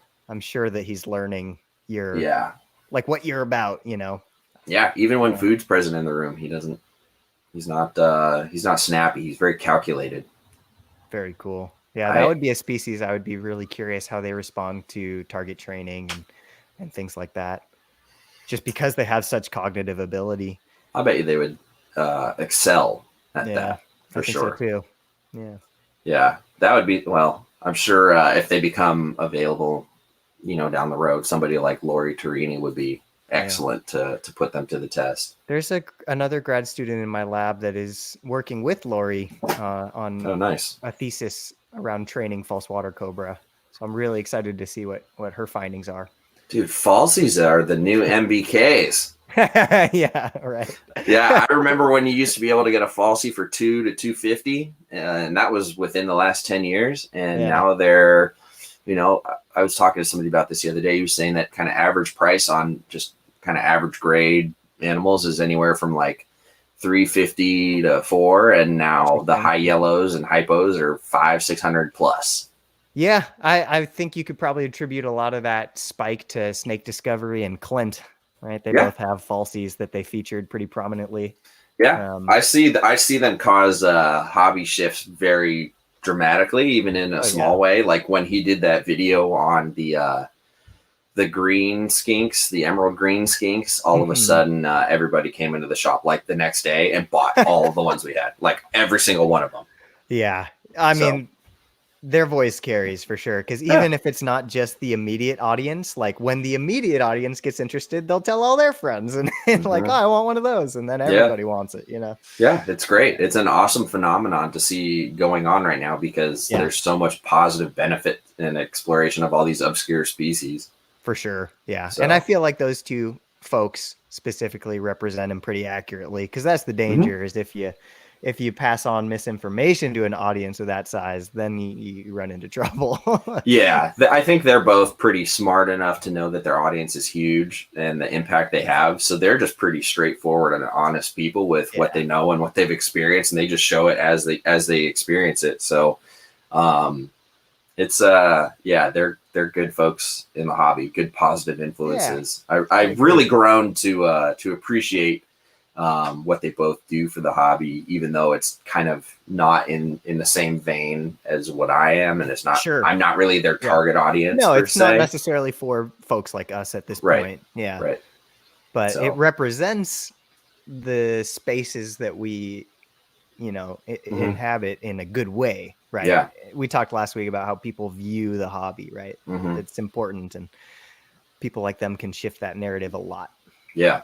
Yeah. I think we as a hobby owe good positive role models like that a lot of thanks. Yeah. A year or so ago, Emily did a video on her Madagascar giant hognose.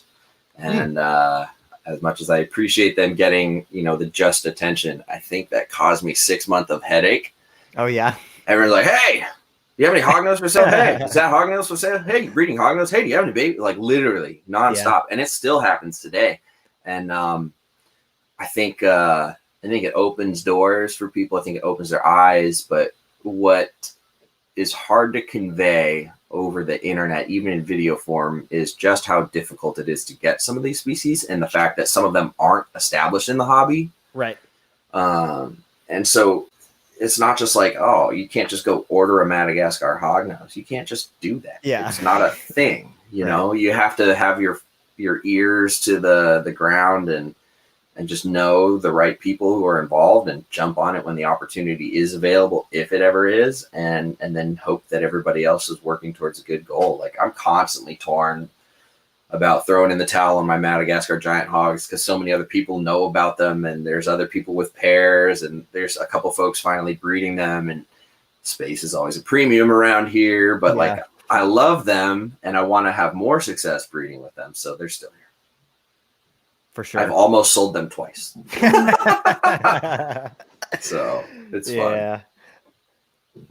But cool. I like to think about how different shows and content avenues influence the market. It's very interesting to me. Super interesting. Absolutely. Yeah. And for the size of the market, if you will, like it's pretty easy to tell when something is shifting, at least in the US specifically, the MBK phenomenon, the Dumerals boa thing that you guys talked about on your podcast. It's all very visible. Yeah, absolutely. So good times ahead. I keep telling people that come into the shop when they're first discovering the hobby, it's potentially one of the most exciting times to be in the hobby, comparably considering how exciting it probably was 30 years ago when everything was being imported and nobody had heard of that stuff. So it's like the next exciting frontier. Brandon, don't do this to me. Oh, buddy. We know what website Lucas is pulling up right now. I just dropped so much money on a cage. It's I can't. Just, say it's for the university study and get that tax write-off for the university there. Huh? Gotta sell my kidneys. How many do you have? You only need one, right? Which one filters alcohol? I might need two. No, that's the liver. Yeah, keep that. That's important. Does a gallbladder have any value on the market? You don't need those. I don't know, man. Shoot. Go start an OnlyFans. Oh boy. Kidding. We've gone off the rails. Kidding. We've gone off the rails. But before we close out, because we have crossed the 2-hour mark, which is sort of inadvertently become our trademark for this particular show. We definitely want to close out saying thank you to everybody who's been tuning in the chat, submitting questions, or just simply watching and listening while they're cleaning cages or at work. I know a lot of people reach out and express thanks for having something to occupy that time. Definitely go check out the NPR store on Teespring for any carpets and coffee gear, swag, any NPR swag. What else? Don't forget to check out the NPR network on YouTube. Go like and subscribe. All of these live streams we do get posted over there, and there is going to be plenty more to come. And then also go tap into everything that is the NPR network and all the podcasts. What is it? NPR, Student of the Serpent, Hybrid Corner, Cliff Notes, Carpet Cliff Notes, Herp History. What else is there? Coming soon, Field Herping Podcast. The Field Herping Podcast is coming soon, and then I think there's 2 more still in the pipe. Yes. So they for the most part all have their own RSS feeds, so you have to go subscribe to them individually, with the exception of Herp History. I think that one's going to be directly under the NPR feed. Yeah. So tune into all of that, and Patreon. Don't forget to go check out the NPR Patreon. If you just go to Morelia Python Radio, search that up on their Patreon, you can, for $5 a month, buy us a cup of coffee and just help support a good cause. Again, we are working on some more tiers, some more offerings and things we can give back to everybody who supports Eric and Owen's legacy, so to speak, in that way, because I have to remind everyone it was sort of me who pushed them into doing the Patreon. So if you think they're selling out and you hate that people use Patreon, direct your anger towards me. It will not even be acknowledged by Eric and Owen, and it's a way for us to convince Eric and Owen that they deserve the praise, and it just, you know, they're going on their 10th year doing this stuff. So the community they built is applaudable. Like, it's just amazing. So, and besides, hate just makes Owen stronger. It's not worth your time. Yeah. The more you direct your anger at Owen, the more he's going to mess with you. He's like the big Donkey Kong, King Kong, gets bigger and bigger. Yeah. Exactly. So yeah. Anyway, all jokes aside, that's just how we try and keep the love going towards them and try and validate all the hard work they've done. And it's our way of thanking them. And so, yeah. 100%. Also, continue to subscribe to Riley's channel. He just got monetized. Very exciting. Oh, yeah. I forgot. Yeah. Congratulations. Or thanks, eligible, man. I should say, right? Yeah. So the AdSense just got approved, and now I just need YouTube's approval that all of my previous content and what I do follows community guidelines, which it does. Sweet. And it just takes a few days, they say. And then I'll be able to earn, you know, a few cents. Woo! Yeah. Yep. So we'll get the NPR network up to that point one day soon too, hopefully. So don't forget to go subscribe. And maybe the Centralian Exotics channel. Go check that out. Yeah, go check that out. And you can find all of these under the playlists on the NPR network, because we put it all in similar playlists. They're all part of the family. Big happy family. Even though Dad never came today. Yeah, and Owen beats us. Yes. Excellent. You want to throw out your stuff? Okay. I'm Lucas, and you can find me at www.centralianexotics.com or centralian_exotics on Instagram, and all of my relevant stuff can be found through that. Yeah. Yeah, I'm not as fancy. I do not have my own domain, and my website is not up to date, so I'm not even going to throw that out there. But you can find me on Instagram on Riley's_reptiles, YouTube under Riley Jimison. Yeah, I think that's about it. So excellent. We did it. We made it through. Yeah, we gave pride. We gave Eric the day off, even though he's actually working. Yeah, that's right. So, the day off from fun things. Yes. We've sucked all the fun out of his day. All right, man. Good times. Thanks, everybody. Thank you again, everyone. Thanks, Lucas. Good to chat. Always good. See you next week. All righty. Peace. Bye.